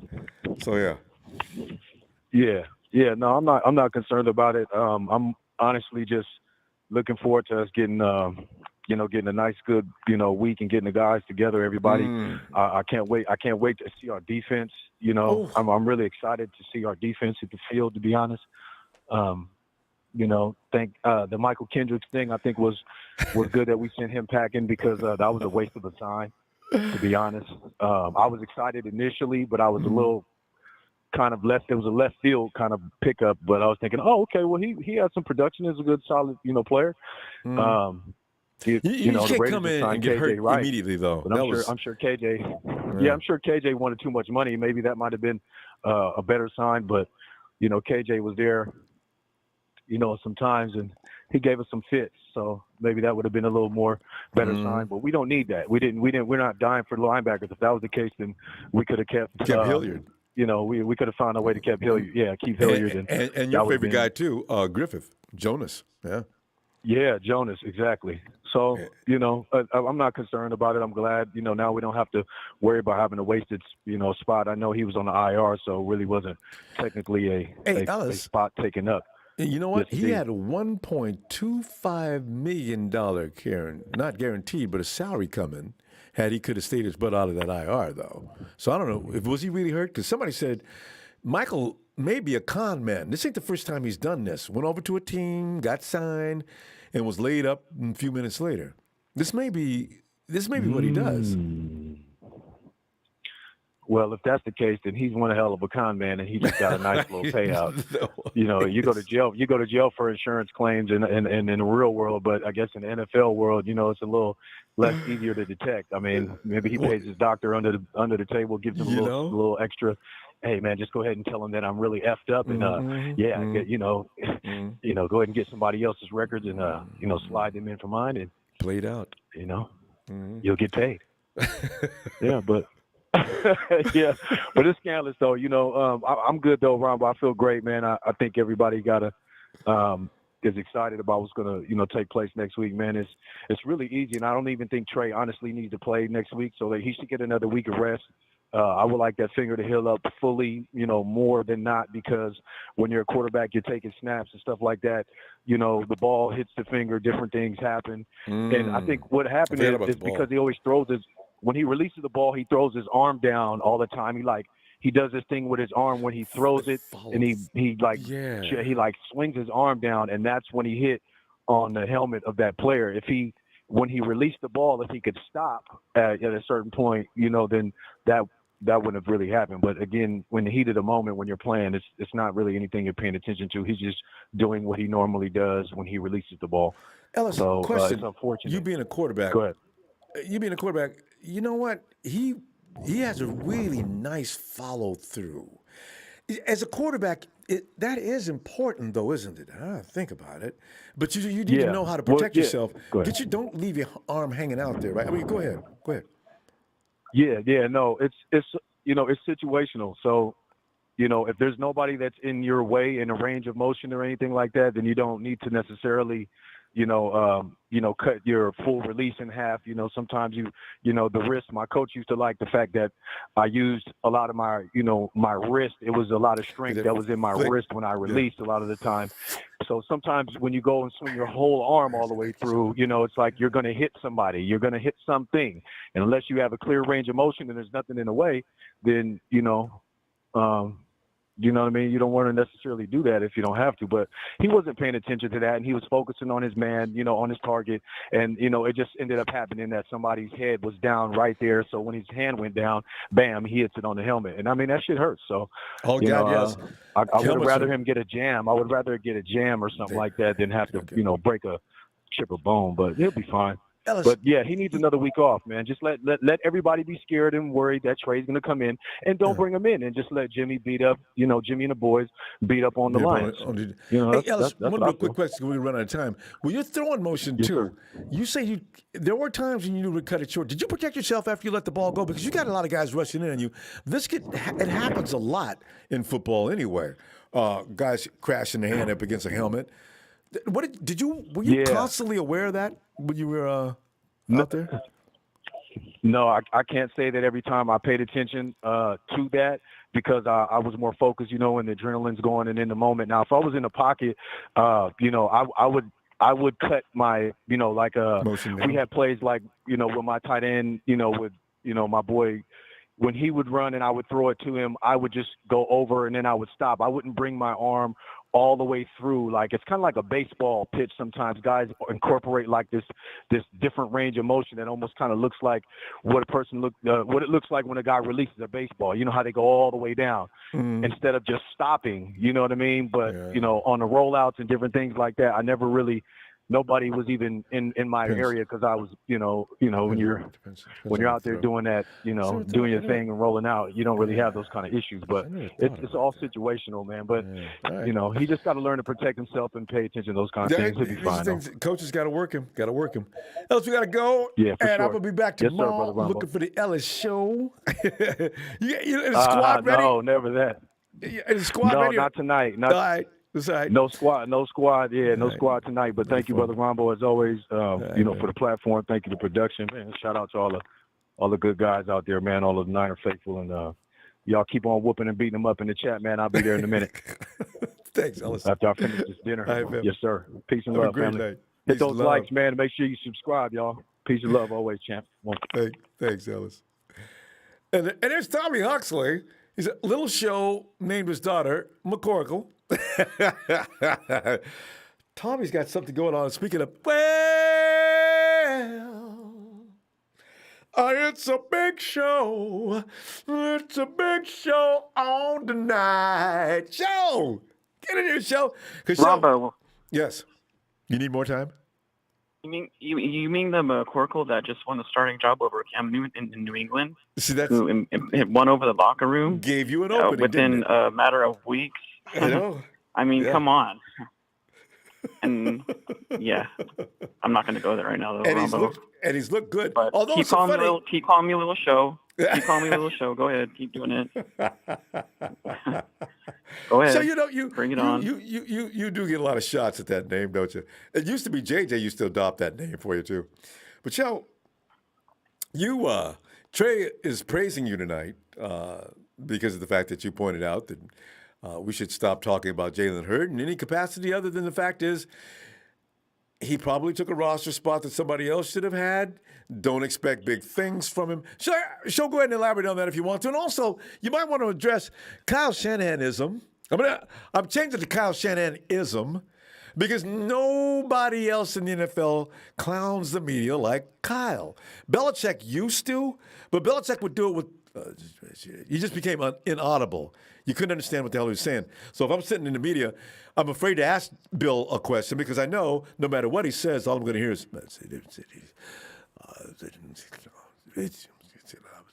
I've got nothing more to add. So, Michelle, what is Shanahan doing? On to Cincinnati. Yeah. Yeah, right. Belichick. I love Belichick, man. He's hilarious. Nothing's up with Shanahan. He's already told the reporters who's going to be the starter week one, and that's Jimmy Garoppolo. He's even said that there's no quarterback competition. Yeah, And I don't know gave why the things media away. keeps asking him and badgering him about who's going to be the starter. Like, Trey is athletic. He has potential, yes, but he also showed he has a lot of mechanical issues he needs to work on. His accuracy, his touch, his scrambling ability is great and everything, but in this league, you need to be a pocket passer. I'm sorry to say that, but you have to be really efficient in that pocket in order to move this offense downfield, especially Kyle's offense, and that's one thing that Trey needs to work on, because John's he gonna has make that shown that priority his one. ball has too much zip. Yeah, and Trey has shown he has too much zip in his ball, and you can't do that every week. It's not going to work every week like that. You know, like that's why these receivers were dropping balls left and right, because he throws it too damn hard. It's not baseball. He's got to keep in mind it's football. You know? I wonder how good a pitcher in baseball would Trey be. My God, 110 mile an hour fastball. But Trey, you know, how do you train for that? People keep talking about that. I keep thinking, how do you train for touch? I should have asked Ellis, because Ellis was a QB. How do you train for touch? It's either you're gifted with it or you're not. Uh-oh. You know, that comes from the brain. You know, you have to know where to place that ball. Well, I mean, the distance, because I thought Kaepernick realized he was throwing the ball too hard. And I thought there'd be sometime when coach would say, all right, Cap, I'm going to move back 10 yards. I'm going to keep moving in. Okay, now listen, what I want you to do is adjust your strength on that pitch, that ball, as I'm getting closer, okay? And I should be able to get like this close to you, and you should be able to still throw it to me if we're going to work on this from a training perspective, right? So I'm wondering, how do you train a kid to let it lighten up a little bit and pull a string on it? Because Russell Wilson is a guy that Trey should be seeing. Off-season next year, him and Trey need to work out the whole off-season. Russell Wilson is amazing to me. God, I hate saying that, but he is. And he was drafted in of all rounds, he was drafted in the 3rd round. Can you believe that? Yeah, he got missed. I think they picked on him because he was that short. That is why I was so high on Mac Jones, because of his mechanics, man. I mean, you all were paying attention to the wide receivers, but you weren't paying attention to the things that what makes a quarterback successful in this league. You know, like, yeah, he's got all-star receivers and an all-star offensive line. Like I said, who are you supposed to throw to? I know. You know, it's not his fault that was handed to him. You know what I mean? Like, everybody wants to go to Alabama. That's a school of champions right there. You know, I mean, come on. Yeah, he's not. Mac Jones is not looking. He's not embarrassing himself by any stretch of the imagination. I think some people did anticipate that. So yeah, I've seen him step up in the pocket. They were pretty. threatening.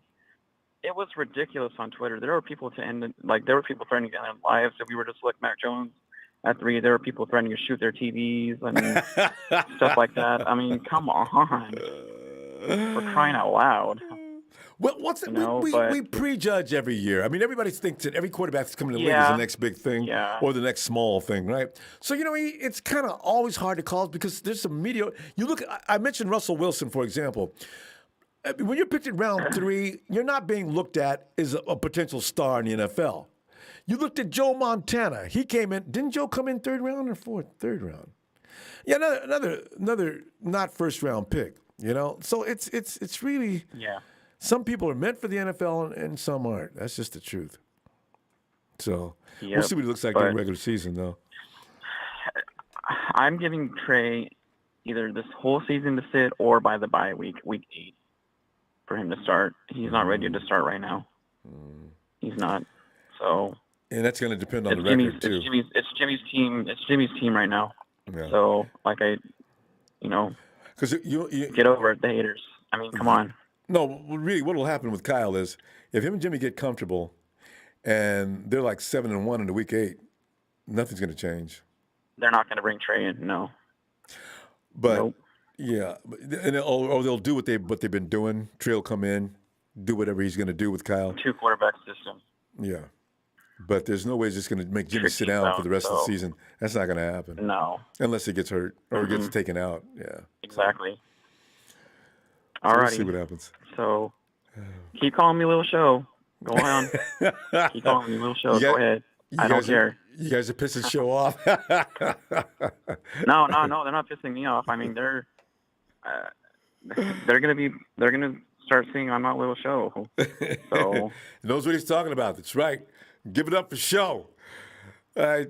All right. Joe, I sent you I'm that always going to running- respect you, man. I sent you that running back from Minnesota tonight. Did you see that? I enjoyed that. And you know what? On Twitter? Man, I got to tell you, I'm going to start retweeting. Show always gives you players that we're going to hear about later. Seriously, he does this every year. And we So had if you haven't Ronbo. followed We had five scouts at that game tonight from our office. Five. See that? And we're gonna have real college football this year too. So this is gonna be we're gonna see some people playing this year. Woo! Yeah. All right. Show. All right. Shout out to the TNT fam. Y'all take care and have a great night. You too, Show. All right. Night, Keep calling me Little Show. Go ahead. Keep calling me. All right. Bring it on. Night, Show. Mr. Black Eyes. Heard needs to play, period. The guts we did. I hope it don't bite us. I want my D to destroy folks and my offense to gel. Running backs is key for a passing game. And somebody said, BS, it's impossible to throw the ball too hard. I'll be damned. It is. You've got to make the adjustment on where your receiver is and how much velocity to put on that shot, especially if the receivers you got are losing the ball. So it's not going to behoove you to keep flexing the ball. You've got to learn how to do that. That's an art form. So no, I'm not going to withdraw that. You do have to learn how to put the touch on it. I'm not saying throw it gently, but I'm saying if the receiver's right there, you got to figure out here, how much juice do I need to put on this? Don't try to kill him, especially if I know I got a huge arm. All right? We can argue that, but I'm not backing off on that. Tobin Ernst, Trey injury more serious than they're letting on. One COVID scare, a typical Jimmy injury from Sudfeld being our guy. Oh, now I get it. One COVID scare, a typical Jimmy injury from Sudfeld being our guy. Tobin, thanks for the contribution. It's pretty frightening, huh?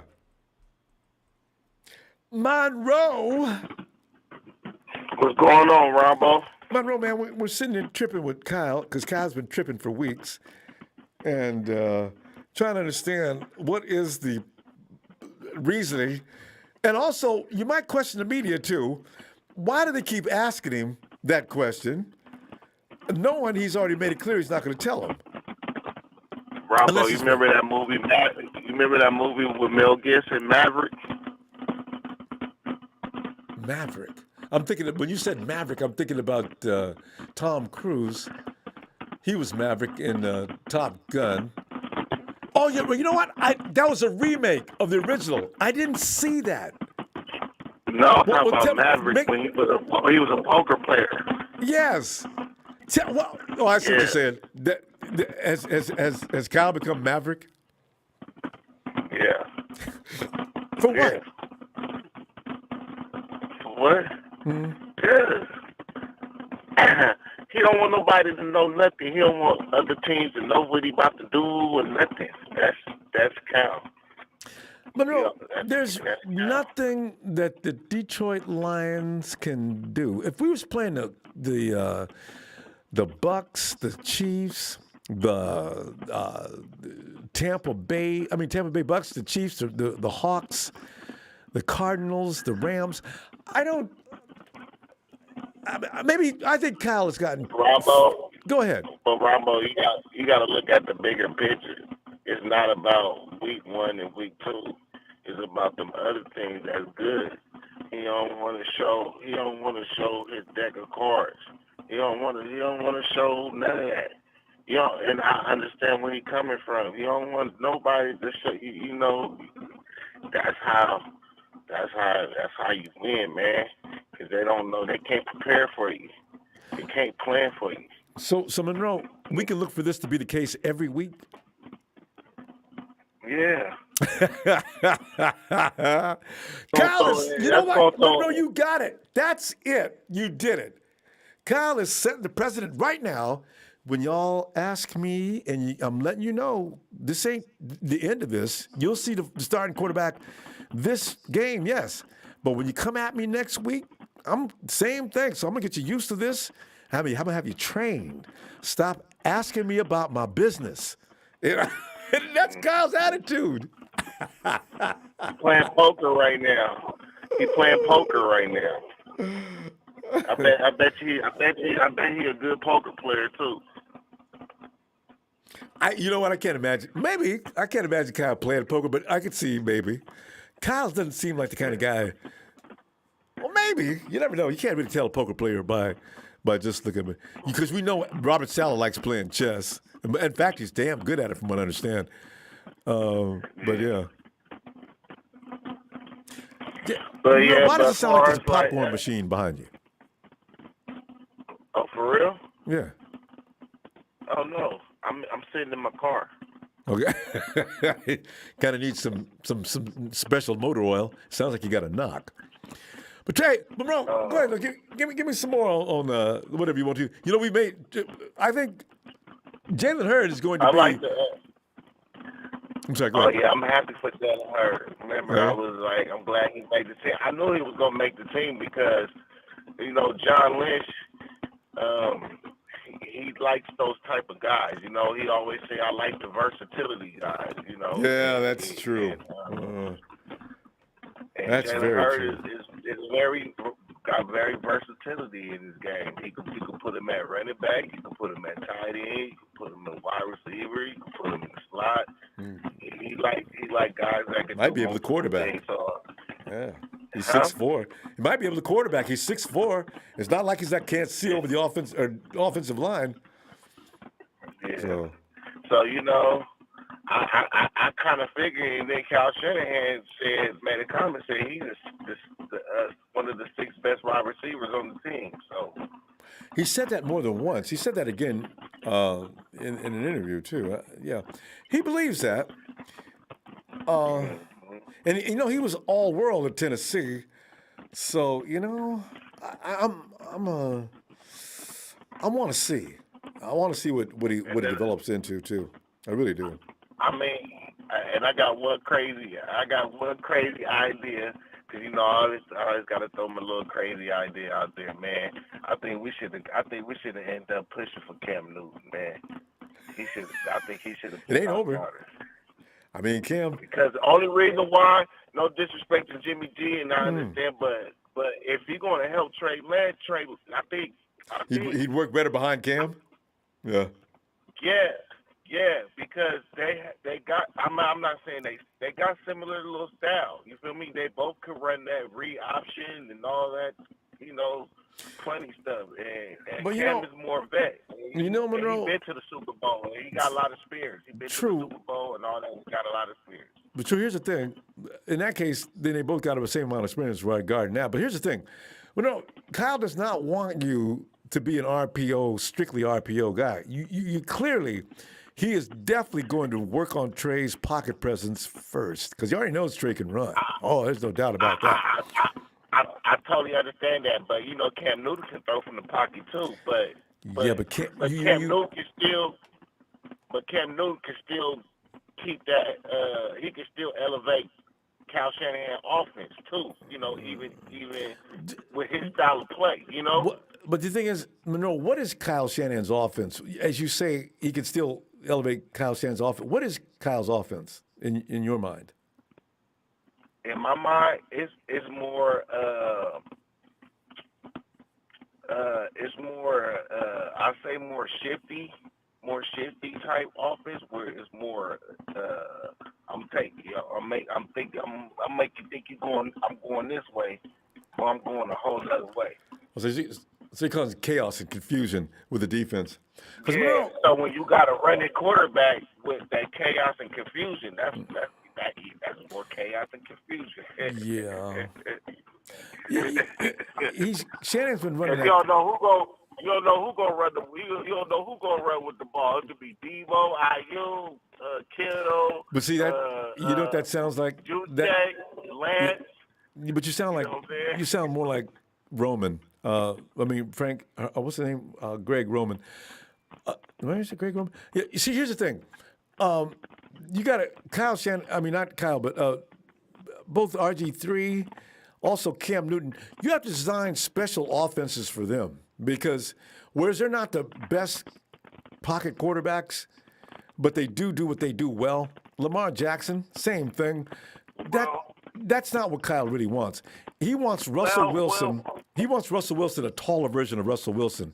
Russell can run, and he can negotiate that pocket as well. Well, Cam actually did pretty well in the pocket this preseason. Did he? He actually delivered the ball pretty well. That's why I was kind of shocked when he got released. Monroe, Cam got his. I know Mac Jones is good, but I wouldn't. Cam didn't do that well in the pocket. Cam got beat up weekly. But no, listen. You know what? We're gonna run out of time. I'm talking about this preseason with a whole. I am too. Team, you know. I'm talking. I'm saying he looked it real good.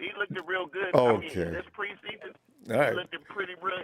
He looked it decent in the preseason. Like he was throwing from the pocket accurately and just getting the ball off. He was looking pretty good. Okay. Not the first game, but that second game when they both was doing good. Like Cam was actually doing good. That's why I was like, okay. Yeah. We throwing from the pocket accurately. All right. Well, fam, we got to go though.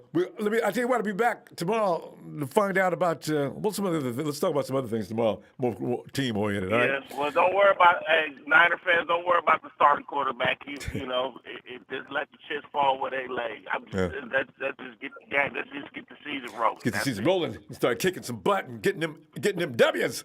All right, Monroe. Yeah. I'll see you tomorrow, fam. If you got some time for us. Gang, gang, bang, bang. Yeah. Gang, gang, bang, bang.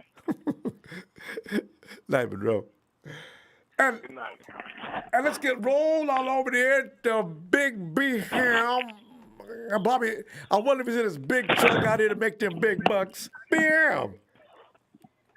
Ronbo. Bam. Ronbo. Ronbo. Yes. Ronbo. No offense to the guy that just got off. We didn't need no damn Cam Newton. I was trying to explain to him. That man cannot listen, man. Cam Newton is almost like Kaepernick. He really can't throw. I mean, I didn't. His body. Come on, man. I agree. I do not want him taking any habits. I don't want Trey doing no Cam Newton habits. No. Because what Cam does, and that works for him. But I don't know if that's supposed to be something every mobile quarterback is supposed to do. I guess he's looking at body type and everything else. But Kyle doesn't want him to play that kind of football. No, man. Bam. No, sir. We don't need that.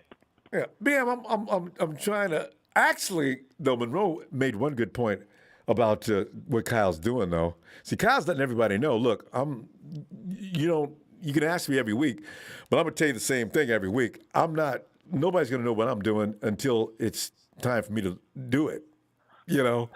That's exactly what he's doing. I want you to think about this, Ronbo. Everybody got their faults with Jimmy G. I agree. I don't think they would be saying that if he could stay healthy. Probably. He took us to a Super Bowl. I'm always say that. They pulled up the analysis the other day. When Jimmy G is healthy and he is in the game, we win 3 out of 4 games. Yep. When he is injured, we lose 3 out of 4 games. Yep. You feel me? You get an argument about that all day. They'll say it's every reason but him. But I keep saying, okay, I don't care if he just stands around on the field.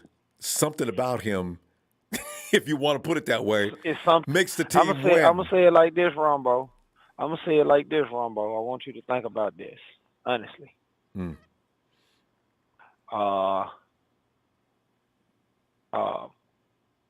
Remember, I tell you our backups are backups for a reason. Yeah.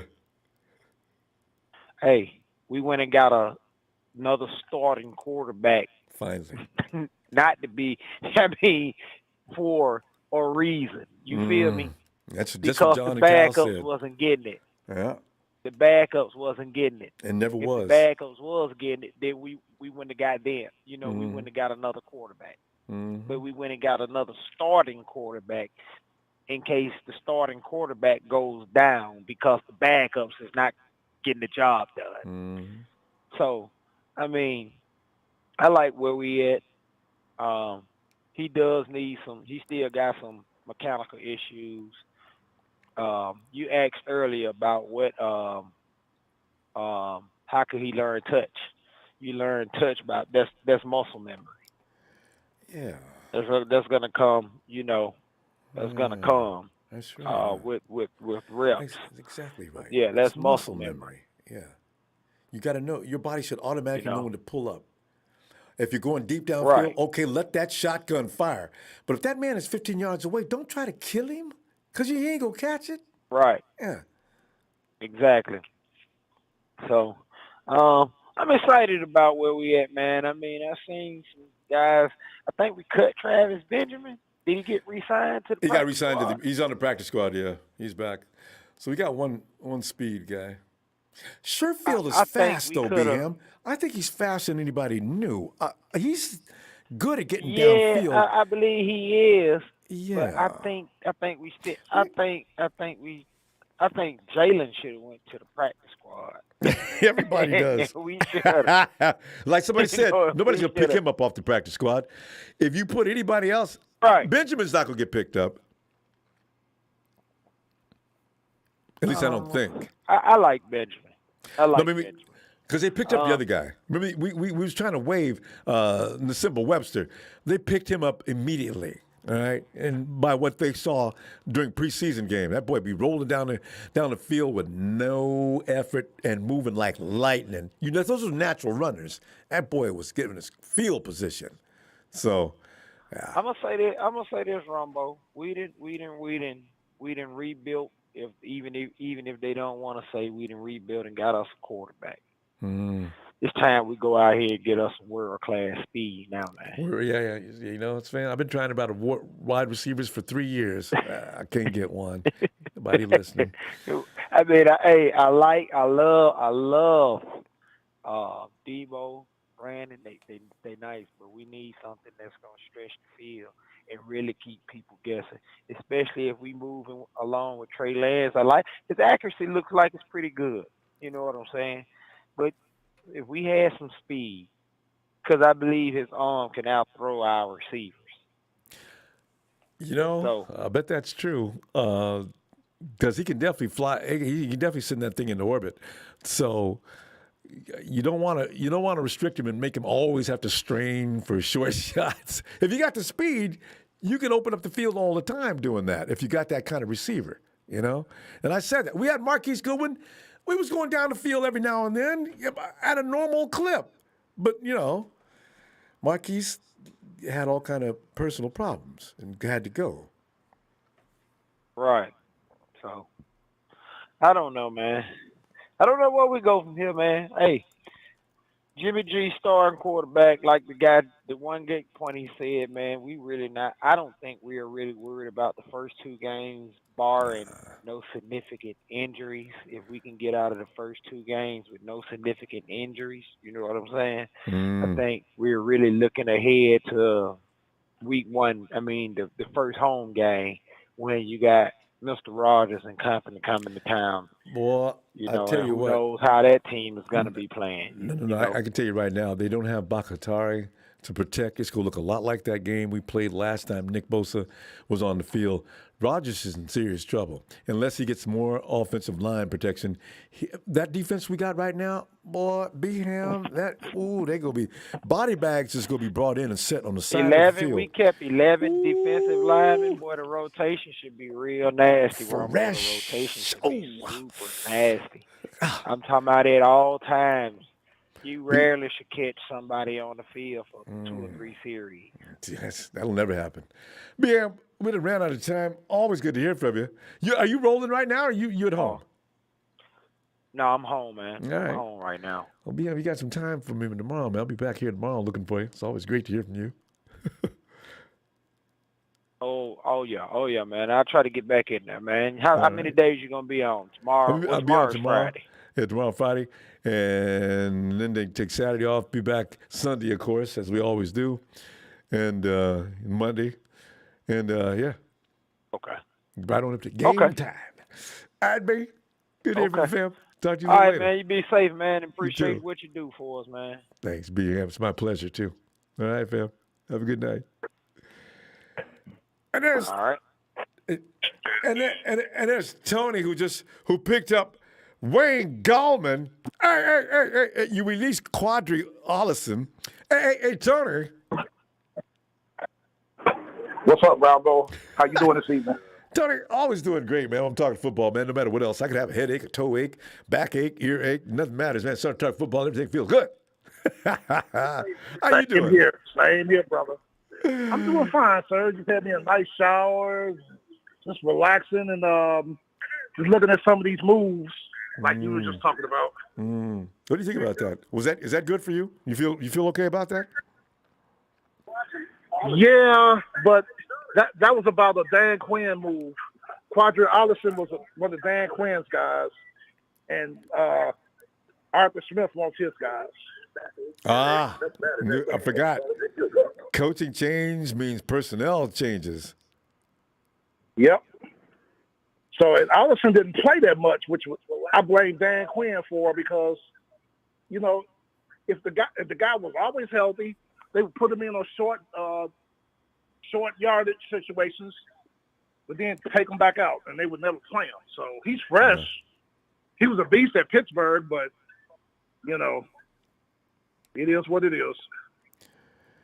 You know, Wayne Gallman, one thing that everybody did notice about Wayne, that dude, he'll take care of the quarterback. Oh, yeah. He's and that's why I wonder, Kyle, because Kyle really appreciates that in his running backs. You know, if I got you in on a play and you got to pick off that blitz, I expect you to pick it off. So, you know, Gallman was very good at that. Yeah, I was going to ask you about him. I remember seeing him with the Giants a little bit. Short guy, but he runs hard, too. Gallman? You know that bomb that Trey got off in that first game? One of the reasons why he got that bomb off, Gallman. Gallman picked off the guy coming right at Trey pretty. So, yeah, he's good. And I don't think he's that bad. He's not a bad runner. So, you know. And that was one of the things that Quadri Ollison, the reason why he didn't get on the field, because he couldn't pick up protections.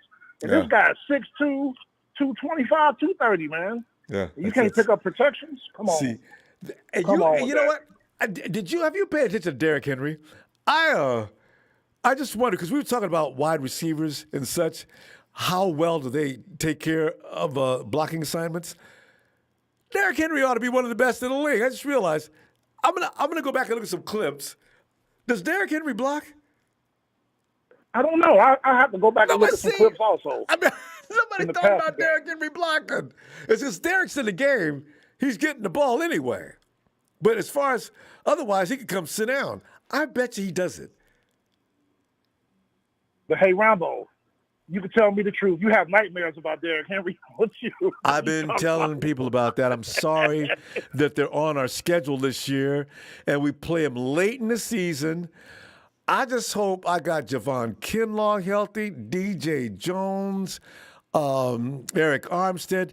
I need all my mules to be there for Derrick Henry. I don't want him getting past the line, an interior line, because once he gets in the secondary, I don't want to see. Now, Fred is a bad boy. I don't want to subject him to Derrick Henry either. You know what I'm saying? Derrick Henry worries me to death. Man. Yeah. You stop him by gang tackling. Yeah. That's what we're preaching in Atlanta, gang tackling. And hit him with your big beef, you see too. One hat at the ball, there should be 2, 3, and 4 hats right there, too, at that ball. That's what I'm saying. So, initially, DJ Ronbo, Jones I got hit some him. news for you that's going to make you laugh. What's that? I got some great news. I think Colin Cowherd's been watching your show. I'm gonna tell you why. Why? Because on his show today, he called out John Gruden, which shocked the mess out of me because he likes John Gruden. He said he had dinner with one of his sources, and according to his source, Mark Davis, Al Davis' son, who owns the team, the relationship between Mark Davis and John Gruden is not as good as it used to be. And then he brought up the fact about 4 years, no playoff appearances. I'm like, what, have you been watching Ronbo's show? You know, we talk about this all the time. We bring the numbers out here on Gruden. Gruden is getting by on his legendary name. He's not putting out any product. So that's what I'm saying. You know, how long can you be John Gruden and just live off that? When are you going to win something? You guys, you've had 4 years to build that team. I mean, and you haven't had a lot of injuries. What is going on? You made some bad draft choices. No. And then Cowherd gave his record, Gruden's record since he took over is 19-29. You know what happened in 1929, don't you? So, Tony, since you brought that number up. Yeah. Wow, I didn't think of that. Gruden, the Second Depression. And he played a clip. At the beginning, he played a clip from Mike Mayotte, and Mike Mayotte was looking serious. He said, well, we need to win now. You know how it is, Ronbo? I think the sharks are in the water. So you got Mike Mayotte saying we need to win now. He didn't say nothing about Gruden. When he says it's come for us to win, we need to win now. He sounded desperate. And then Mark Davis, relationship with him ain't good. The blood, the sharks are in the water, Ronbo. Mm-hmm. And Gruden's still sitting there, knock if you hear me, if you feel me on this or something. What does he say? Knock if you agree or something like that. So I said, John, you know, that's I don't know if anybody should be knocking. You know, you guys we win at least a game or two, get close to making the playoffs. They did beat the Chiefs last year, and I was kind of smiling about that. Gruden is still sitting there collecting checks. Yeah, I know, right? But $10 million a year? Another thing. Yeah. I know they got Derek Carr, and Derek Carr's been pretty good for them. But Ronbo, I think they messed up. You remember you and I was talking about this a few nights ago. The 4th overall pick, Cleveland Farrell. That's what they messed up. They should have took a quarterback. You know, should have took a quarterback. Or take Josh Allen. At least if you're going to go the edge, get a good edge. Cleveland Farrell's not good. I mean, he was good, but there was a bunch of guys that were good that year you could have took. You know? Do you know a guy unfriended me on Twitter because I told him before the draft, 49ers are going to draft Cleveland Farrell? And he swore up and down, Ronbo, you don't know what you do, blah, blah, blah, blah. Dude, I'm going to take Cleveland Farrell over Nick Bosa? Are you serious? And he kept going on. And then after a while, I didn't needle him. I just told him, okay, so you see what happened, don't you? Okay, you know what, Ronbo? I don't need to hear this. I'm just saying. And so he left. Yep. And I remember that defensive line, Cleveland Farrell for Clemson on one end. Dexter Lawrence with the Giants is having a better career than Cleveland Farrell. And then Christian Wilkins, the defensive tackle, he's in Miami. He's doing okay. I wanted the Falcons to draft him, but we didn't. So, but Cleveland Farrell, I haven't heard anything from him since draft night when he got drafted. Probably working at Kmart, you know, because the dude was not that good. He was okay, but I mean, you can't be just okay. Okay, yeah. Yeah, you know. Yeah. At number 4, pick 4? Come on, man. Why? Oh. Yeah. Oh, yeah. John. But I tell you what, John Gruden is, we'll see how long he lasts. This is going to be the year, though. This is going to be, because, like, you got Mark Davis out there building a $14 million home. John, he's going to say, you know what, John, I need that money I'm paying you to build his house. Okay, so, you know, ooh. Yep. Anyway, Tony, we're going to go. I'm going to be back tomorrow looking for more Tony stuff. It's always fun. Yes, sir. I knew you wanted to hear about that Colin Cowherd thing. So, I really, that is shout funny. out to Big Show. Yeah, shout out to Big Show and shout out to Ellis. Ronbo, their knowledge is impeccable. I learned stuff from them, even if I disagree with them all the time. Big Show's a fun guy. I don't know. Anybody can't love Big Show. I mean, he just makes my day. Because Show's been right about so many things. He's been marginal on some other things, but everybody is. So, you know. But people wait for Big Show. By the way, people ask him, where did he get today? Big Show. That's his favorite wrestler in the WWE. That's why he uses Big Show. Right. Oh, really? Yeah.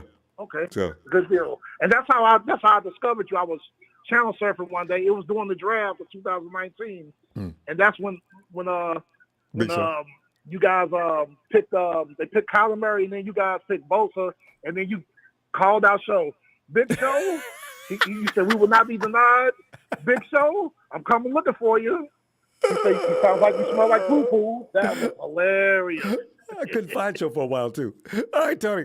I'll tell you what, I'll see you tomorrow, okay? I'll see you tomorrow. All right. Take care. You too. Hey, Jamel. Hey, my brother. It's almost here, man. I can't wait. Count down, Jamel. Once you get in the weekend, it's all over from there, man. You know how the Monday through Friday goes by really quick then. Suddenly, I know. It's the eve of football. Oh, man. So, Well, Jamel, we're examining the movements of fearless leader Kyle Shanahan. The guy has really become a personality within the media this offseason, and particularly bigger than ever, because Kyle Shanahan's always been lauded for his X's and O's and his ability to run a football team. Yes, he's had some bad luck with injuries and everything, but the teams were always still, even in losing, we were always competitive, right? That's how good of a coach he really is, right? But now, what people didn't know about Kyle is Kyle does not like to be, the boys, his patience for silliness is short. And Jamel, is the media being silly asking Kyle that question every time you see him? What do you keep asking him that for? Are we on the same page? What are you thinking about that? What I'm thinking is, hey, we should give Kyle Shanahan a word that we use in the black community every day. And that word is, when they ask him, well, Kyle Shanahan, so who's your starter? He just say, Nunya. Nunya. I was thinking that. Is he going to say, is he going to use Nunya? None of your business. None of your business. As a media could be so dang on nosy, I'm telling you, man. But we all know who the starter is going to be. He's going to be James Richard Garoppolo, and he's, like I said, he's Sebastian Shaw, X-Men first class. Watch him turn it out this year. We got a much improved offensive line, I believe. The offense is very in tune. Yeah, that's a and look what we get the exercise. Yeah, and look what we get the exercise the demons on. That's the hapless Detroit Lion Cub, who has nothing. That's why I don't understand why Don Burr won't stay and play with us. He always takes his ball and go home. Midway through the chat now. Right. Poor guy. He sees the Hey, right. Don, if you say you Detroit faithful, and the state Detroit faithful, stay talking that stuff. You know what I mean? And look, Ronbo, look. I'm a diehard Cubs fan since I was a kid. And I'm a diehard Cubs fan until I died. I've been a diehard Cubs fan since we won the chip in 16. And I'm a diehard Cubs fan now. We stink like it ain't nothing, but I'm still rooting for my Cubs. So see, you say a Cubs fan. You know what? The Cubs gave you a little run though recently. It's been a few years ago. Cubs was like, Jamel. Everybody was excited about the Cubs. My niece, who doesn't even like baseball, she was walking around with a Cubs hat on. I said, "What are you doing?" He goes, my husband's from Chicago. No, name a couple of Cubs players.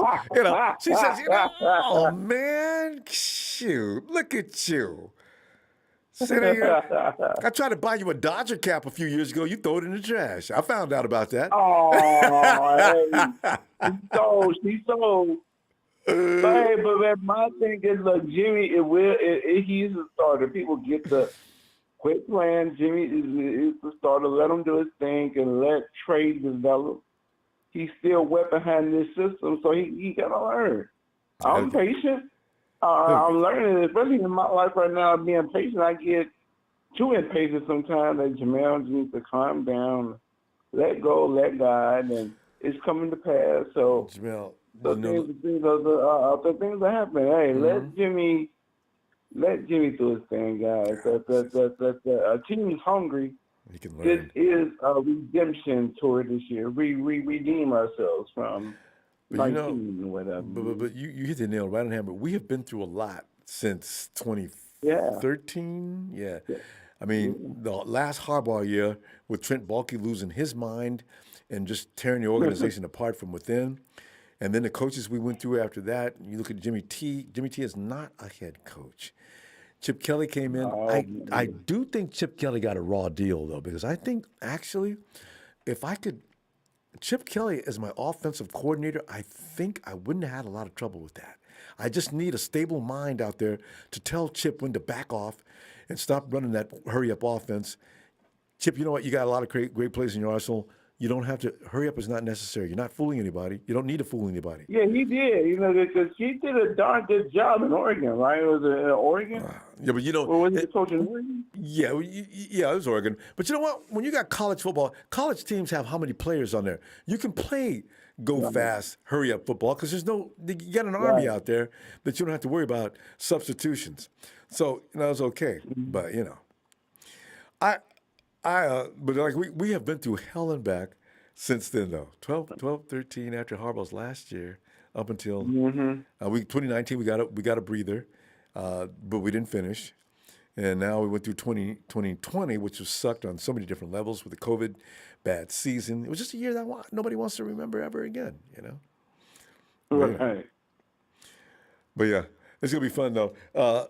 And like when you reminded me though, when you put Nanya, you saw The Godfather, right? The original episode. Yeah, when right. Michael Corleone sitting at the desk and his wife was asking him because she knew he was a gangster. She actually probably knew he was a Godfather, but she's sitting there saying, "Michael, are you good? Michael, I really need to know the truth." Michael, he looks up, Kay. "Don't ask me about my business, Kay. Don't ever." Okay, Kay. This one time, I'm going to let you ask me about my business.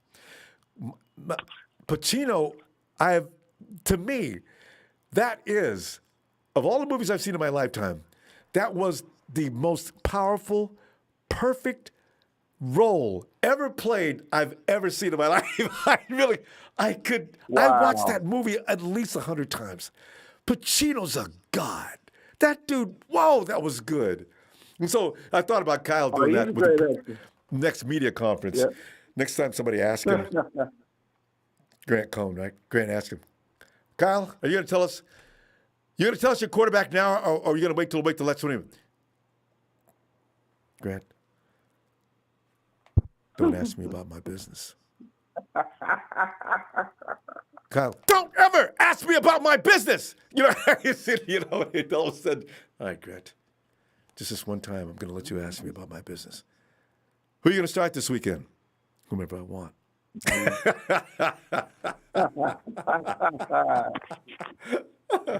I love this stuff. It's so insane. I'm looking at Kyle as a whole new person now, too. Oh, God. Anyway, hey, Jamel, I should have let you. Jamel, I owe you. Tomorrow I'm a hush, and I'm going to let you call in tomorrow, and I'm going to stay out the conversation, let you talk. I will call in tomorrow, man. Like I said, it's almost here. It's kind of like Christmas Eve, and you can't wait to open up that present. It's coming, dog. Lions, get ready. There it is. Get ready for your weekend. They don't want to open up that present. Nope. Night, Jamel. Good night, Ronbo. Night, fam. And, let's see, area code 650. Jeremy Price. All right. Jeremy Price. Hello, Jeremy. What's up? What's up, dog? What's up, dog? You know, I had to call you, man. I know you pro Jimmy. I know you pro 49ers. I know you're not swinging the narrative, man. Hey, I just had to call in and shout out to Grant and all those good folks. But I want to talk about Yimmy Yee, man. Yimmy Yee. Yimmy, I like that. Yimmy Yee, baby. Go ahead. That's what I call him, man. Yimmy Yee. And I just wanted to say You know, everybody's hyped up about the kid. Me too. I know you are too. I'm excited. That's the future.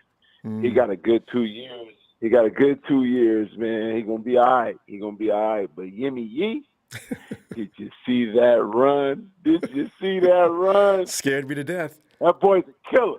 I didn't know what he was doing. I thought he was gonna let that ball fly. Jeremy, I said, he's got Hockett. Drop it over on the edge. He's got the defender behind him. Jimmy said, no, I'm turning left. Oh, bam. Yeah, I'm in oh! here. I'm in here. I'm in here. What ACL tear? What ACL tear? What ankle? What? Oh man, I loved it, man. I'm so excited. I'm looking forward to this season, man. And talking about Kyle. Yeah, that'll go viral. You know what? That'll be bigger than they are who we thought they were. That'll go viral. That'll go viral, especially if it's Grant asking the question. Carl, the way you say, don't ask me. As long as Kyle laughs after it's over, because he would scare everybody in the room doing that. Absolutely. He's never been that in your face. Aggressive. For him to say something like that, that'll go viral. God, I would love that, man. That would just be so cool. Yeah, that's great. So now, all right, let's move on from Yimmy. You know where I stand. Everybody know where I stand. Shit, goddamn it, I'm Jimmy T all the way. Right. Jalen Hurd. Yeah, Jalen's not getting no love. Jeremy, I really hope he can get himself out of the funk, because people don't have no faith in him. They don't believe on him. They don't appreciate him taking up that roster spot. A lot of people believe that roster spot should have been given to somebody who earned it. It's a good argument, though, Jeremy. I don't know that he really earned that spot. I wish we had spots extra that we didn't have to get rid of guys like Hilliard. The Symbol Webster, I'm thinking, well, he was a return man. He was a special teams guy. Okay, maybe that wasn't such a big deal because he wasn't going to be on the field that much. But go ahead, fam. Let me hush. No, that's why I asked. That's why you got to do your job, man. No, because I go on and on. I don't know when to hush. Yeah. Hey, man, I'm a fan. I ain't no star. You know what I'm saying? That's why I asked Jalen Hurd. I wanted to hear your take. Yeah. I'm okay. Look, I'm not in either camp just yet. I want to see what Jalen Hurd looks like. Maybe I'm in the Jalen Hurd camp because I'm curious as to what he looks like, and we can get him up to speed, because a lot of people don't take that sample that he gave us 2 years ago against the Cowboys. They look at that as being a flash in the pan moment. That was just something he happened to do that day, and we don't need to decide to make conclusions from that. And I said, you know what, though? It's not. Right. I saw a lot of technique. I saw a lot of things that I know when a football player is a good ball player, because I've seen those kind of players. I played against those kind of guys. And if they body you up and screen you down like that, is textbook. He went in the end zone and the defender was helpless. The other two wimps that were trying to drag him down, he's a few yards. He took their sorry cowboy butts into the end zone. I said, damn. I'm just saying. That's a ball player. So I want to see. You remember with John Lynch? Yeah. Mm-hmm. What John Lynch said about him? He was generally speaking. He said, yeah, we're going to play bully ball. Yeah. Year before last said that, yeah. We're not about finesse anymore. Right. No more Dante Pettis. We're going to beat you up. Smash you in the mouth. Right. Defense and offense. Fam, look at Aaron Banks. That big monster. When we get him up to speed, we're going to run on either side of that line. And people better move out the way or get hurt. You know, we still need a big, bad center, because Alex Mack's only going to last a couple of seasons, right? But, man, defense, look at that defensive line. We got Big Kerr. Before we wouldn't go get nobody like Kerr, we got guys with athletic and speedy. Got Big Kerr out there playing in the middle. Woo! Yep. I'm excited to see D Ford. D is still that finesse player, but boy, D can come around that corner at such 100 miles an hour. I don't care how much D weighs. Man. Yeah. We looking crazy on defense, man. He's sleeping. Let him sleep. Let him snore. Let him snore, man. Oh man. They're gonna get woke up violently too. You know? Yeah. They talk. Yeah, they for real. How many hours? How long you get? How long did you get some rest last night? Oh man, it's about 2 hours. Something woke me up. I think it was like gunshots or something. Thought a truck hit me. Yeah. You know? Oh my God, I'm excited, man. Man, Go ahead. I'm thinking about Jared Goff because Jeremy, you and I both know Jared Goff is not unfamiliar with the NFC West. He thought he was going to escape by going all the way out to Detroit, only to have the 49ers follow him all the way back out there. So, you know, this is going to be interesting. I can just see the 49ers now. Hey, Nick. Hey, Jared, you can run, but you can't hide, bruh. Very soon, man.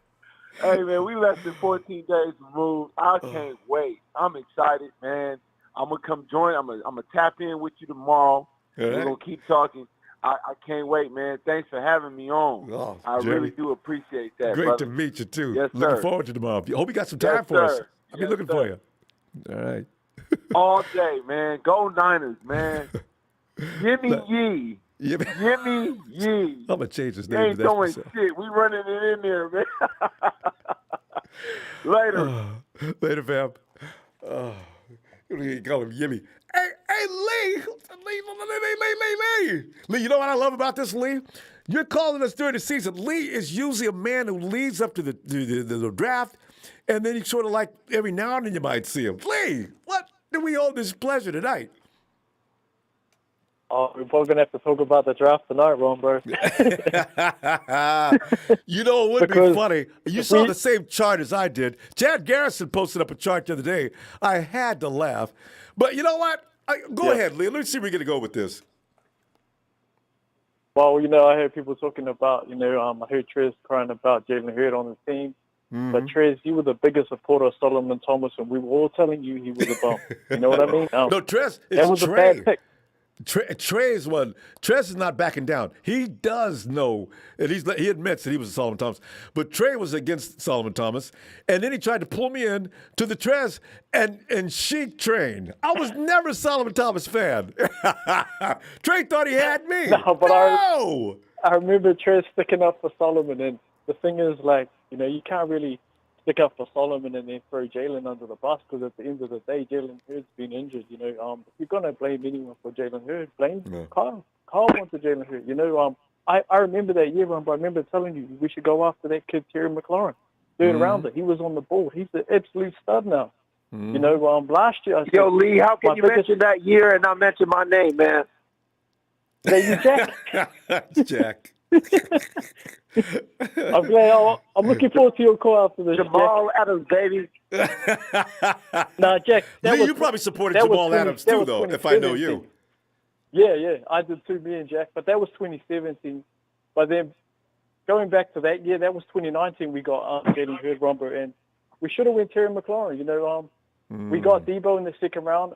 You know, he was like the fourth best receiver on the board. You had DK, you had AJ Brown, right? But he does things that Kyle wants in this offense that some of those guys just couldn't do. So I was okay with that pick. But the picking Jalen Hurd over Terry McLaurin, like, to me, was silly, because Terry McLaurin was as good as any receiver in that draft, and people were underrating him because he was underutilized, you know? Did McLaurin have size? Because Brown he wasn't that big, but he was a great route runner, great hands, shifty. He's sort of what you want out of Ayuk, you know? Yeah. You want Ayuk to develop into a guy like him, because he's got to get that consistency. But, you know, last year I said Ronbo, his teammate, they drafted in the third round, same team, Washington football team. They drafted Antonio Gibson. I said, this guy's the biggest sleeper in this draft, and he was rated a sixth rounder before he goes to the combine. Boom. He has more touchdowns than any Niner running back in the history of our franchise. Has never had as many touchdowns as him, and he did it in his rookie season. You know, Lee, was that your call that year? Were you McLaurin? You were a McLaurin guy that year, right? So I was McLaurin in 2019. In 2020 last year, I was my sleeper was Antonio Gibson. They both went to the same team. Last year I wanted CeeDee Lamb. You know, when I did my draft with you, Ronbo, I didn't take the players I wanted. I took Asante Samuel. You see what he's doing. in the second round. You know, Yeah. the player that I wanted this year was Micah Parsons, but the reason I didn't take Micah Parsons was because you don't really need a linebacker. You know, he's going to be a hell of a player. You watch him and CD are both didn't on the the Cowboys- Cowboys now. They're going to be their future stars. Uh-oh. Yeah, they Cowboys went to the finally same got a team. defender. Damn it. I like the Cowboys fledgling But around yeah, we don't. every year. Hold up, wait a minute. No, All I do is hit first, second, third round every Oh, year. hell to the no. Look here, we don't want. Well, look, we're not gonna take away from his time, Ronbo, because he is talking to Hughley, and we want to let him get his point across. But the difference in what he just said about me and Solomon Thomas, look, Solomon Thomas was a bust player, okay, and I can admit that he turned out to be a bust player. But Jalen Hurts is a bust injury player that never touched the field, okay. Solomon tried. Couldn't do it. Couldn't get it done. That's the difference. I'm gone, Ronbo. The difference is No. Hold on, Trez. Solomon Hold Thomas on, didn't Trez, have you the ain't talent gone to be yet, on the brother. field. He shouldn't have been picked. Trez was backing me up on Jamal Adams too at one point. I do gotta admit that. Okay. We were going up against the other dude with Malik Hooker. Trez did see why I wanted Jamal Adams. Just to back my boy up there. All right. And the thing is, Ronbo, like it all comes back to the draft, you know, because if we had hit on our draft picks, we wouldn't have these bums or these players on our team that we hate, you know. There was way more talented players. Like this year, we got Banks. Banks can't even get on the field yet, and Asante Sen was running around intercepting everybody. And I told you that was the pick, second round. Like, you know, and if you get your draft right, it just doesn't happen. And the thing is, you know what worries me about this season, Ronbo, moving forward? What? That we put everything into Trey working out, right? Trey's not ready yet, right? Trey might not be ready to actually lead us to a finals as a starting quarterback through year 2 or year 3, like being realistically. And the problem with that is that our team's old. Trent Williams, Alex Mack, look at our secondary. Yep. Carr, Jimmy Ward, these guys aren't going to be around in 2-3 seasons. And when he develops, we're sort of starting all over again. We need to win now. And that's the reason, you remember at the start of the draft, I said to you, I don't really want to move up for quarterback. And we were talking about this, and you were defending against people, you know, wanting Stafford, you know, and people were like, oh, we need to get Stafford. We need to move up for a quarterback. Well, the thing is, a lot of quarterbacks aren't ready. You know, they take time to develop. And we took probably the least developed quarterback and the guy that needs the most amount of time, but he has a high ceiling, but he might not reach it for 2 to 3 seasons away. And that's what our fans don't realize. Like, it's going to be exciting because he needs to be used as much as possible this year because he needs reps. But the thing is, Jimmy is the one who's consistent, and you need Jimmy there, guiding him there and leading this team. Like, it's a funny situation now because you're probably going to need both of these guys because Jimmy's not going to beat the Bucs. Jimmy cannot beat the Bucs. Their team, you know what their team's built to do? Stop the run. What's our strength on offense? Running the ball. Running the ball. You know, like, they've got too many weapons. Where are they strong?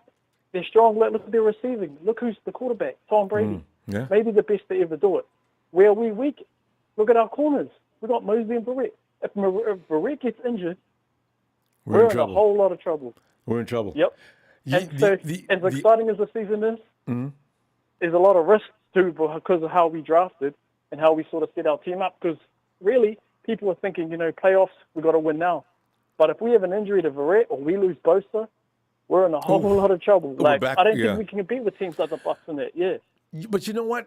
Bruce Arians is not brilliant. The only way you're going to be, I think at this point, like we were talking about a little earlier, Jimmy Garoppolo, for all intents and purposes, was like a rookie when he first came to us. But people think was in the league for 4 years, sitting down behind Tom, was part of his training, right?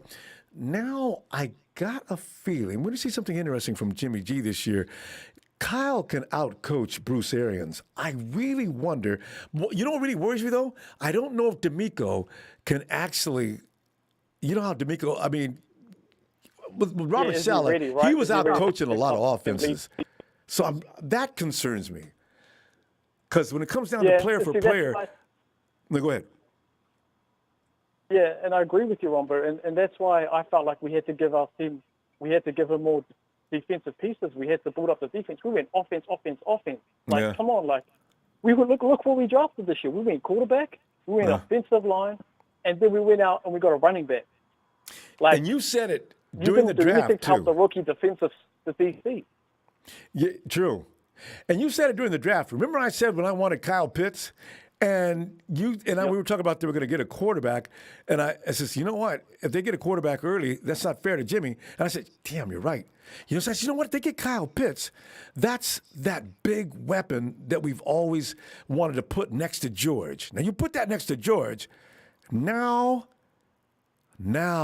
we got that equalizer that even the Patriots, or even the Tampa Bay Bucks have, because they got big Mike Evans out there, and they got AB, and they got, that's going to be really tough to stop unless their defense just really has Tom on his back the whole game.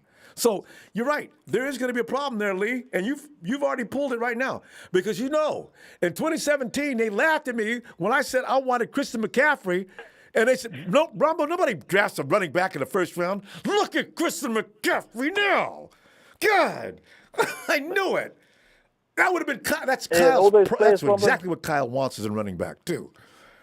All those players you named, they're big-time players. They're players that will come in from day one, and they're going to do a lot. They're going to give a lot of production, and they're going to be the type of players that are going to push you on and push you deep, and make you win those big games. Because Christian McCaffrey is one of the best running backs. Kyle Pitts will be one of the best tight ends. They haven't seen a tight end like him for years. Generation. There's ever been one. Yep. That's hindsight, though, Lee. But that was a good talk, Ronbo. Yeah, no, it's fun. Shout out to Jack and Trez. I don't know jump in. All right, Lee. Great to hear from you. They only get some time for us tomorrow. We'll be back tomorrow. All right. Call for the International Day, Lee. All the international cats call for International Day so we get an earlier time so we can put our feet in, too. That's true. Jack's been pushing me up and out. I got to get that done. I'm sorry, Jack. I couldn't get it done. I think me and Jack are going to be the headhunters, Ronbo. It's our team, the international headhunters. Jack, but Trey is still mad with Jack about that safety. All right, Lee. Later, Ronbo. Talk to you later. Thank you. Oh, God. Jack, come on in, man. I just woke up half the house, man, so I got to keep it down now, man. It's 6 in the morning. People are trying to sleep. So listen, I'm going to cut it short and sweet and say your boy Jack's back. I made it through this, and I'm feeling a lot better. But, yeah, the 49ers, man, I like what they're doing. And, we got people that are another year under their belt, like JaMychal Hasty. So we got a lot of depth on the team, man. Only thing we got to focus on is staying healthy, keeping right, not overly working these boys. You know what I'm saying? Because it is going to be a long season this year. So, yeah, man. Shout out to my boy Trez. Shout out to boy. It was good to hear his voice after a long time. And, man, I'm feeling great, like $1 million. But I'm going to cut it short and sweet today. Yeah, we pissing the hell off of everybody with this International Day and all this whoop-de-whoop. You know what I'm saying? Y'all have a good one. I'll talk to you soon, Ronbo. All right. Jack, take care of yourself. Get better and better. I'm loving it. All right. Night, fam. A good day. These guys just getting his day started. Well, fam, it's been awfully fun tonight. Anytime you can start talking about Kyle Shanahan, don't ask me about my business, Kay. Don't ask me about my business. You know what? I've got myself on fire. I got it on disc. I got that movie in every form. I got to go watch him do that again. God, Pacino, man, guys. Fam, all right, I'm gonna go. Fam, thanks for the contribution tonight, fam. I shall see you tomorrow, and let's talk some more 49ers football. I know.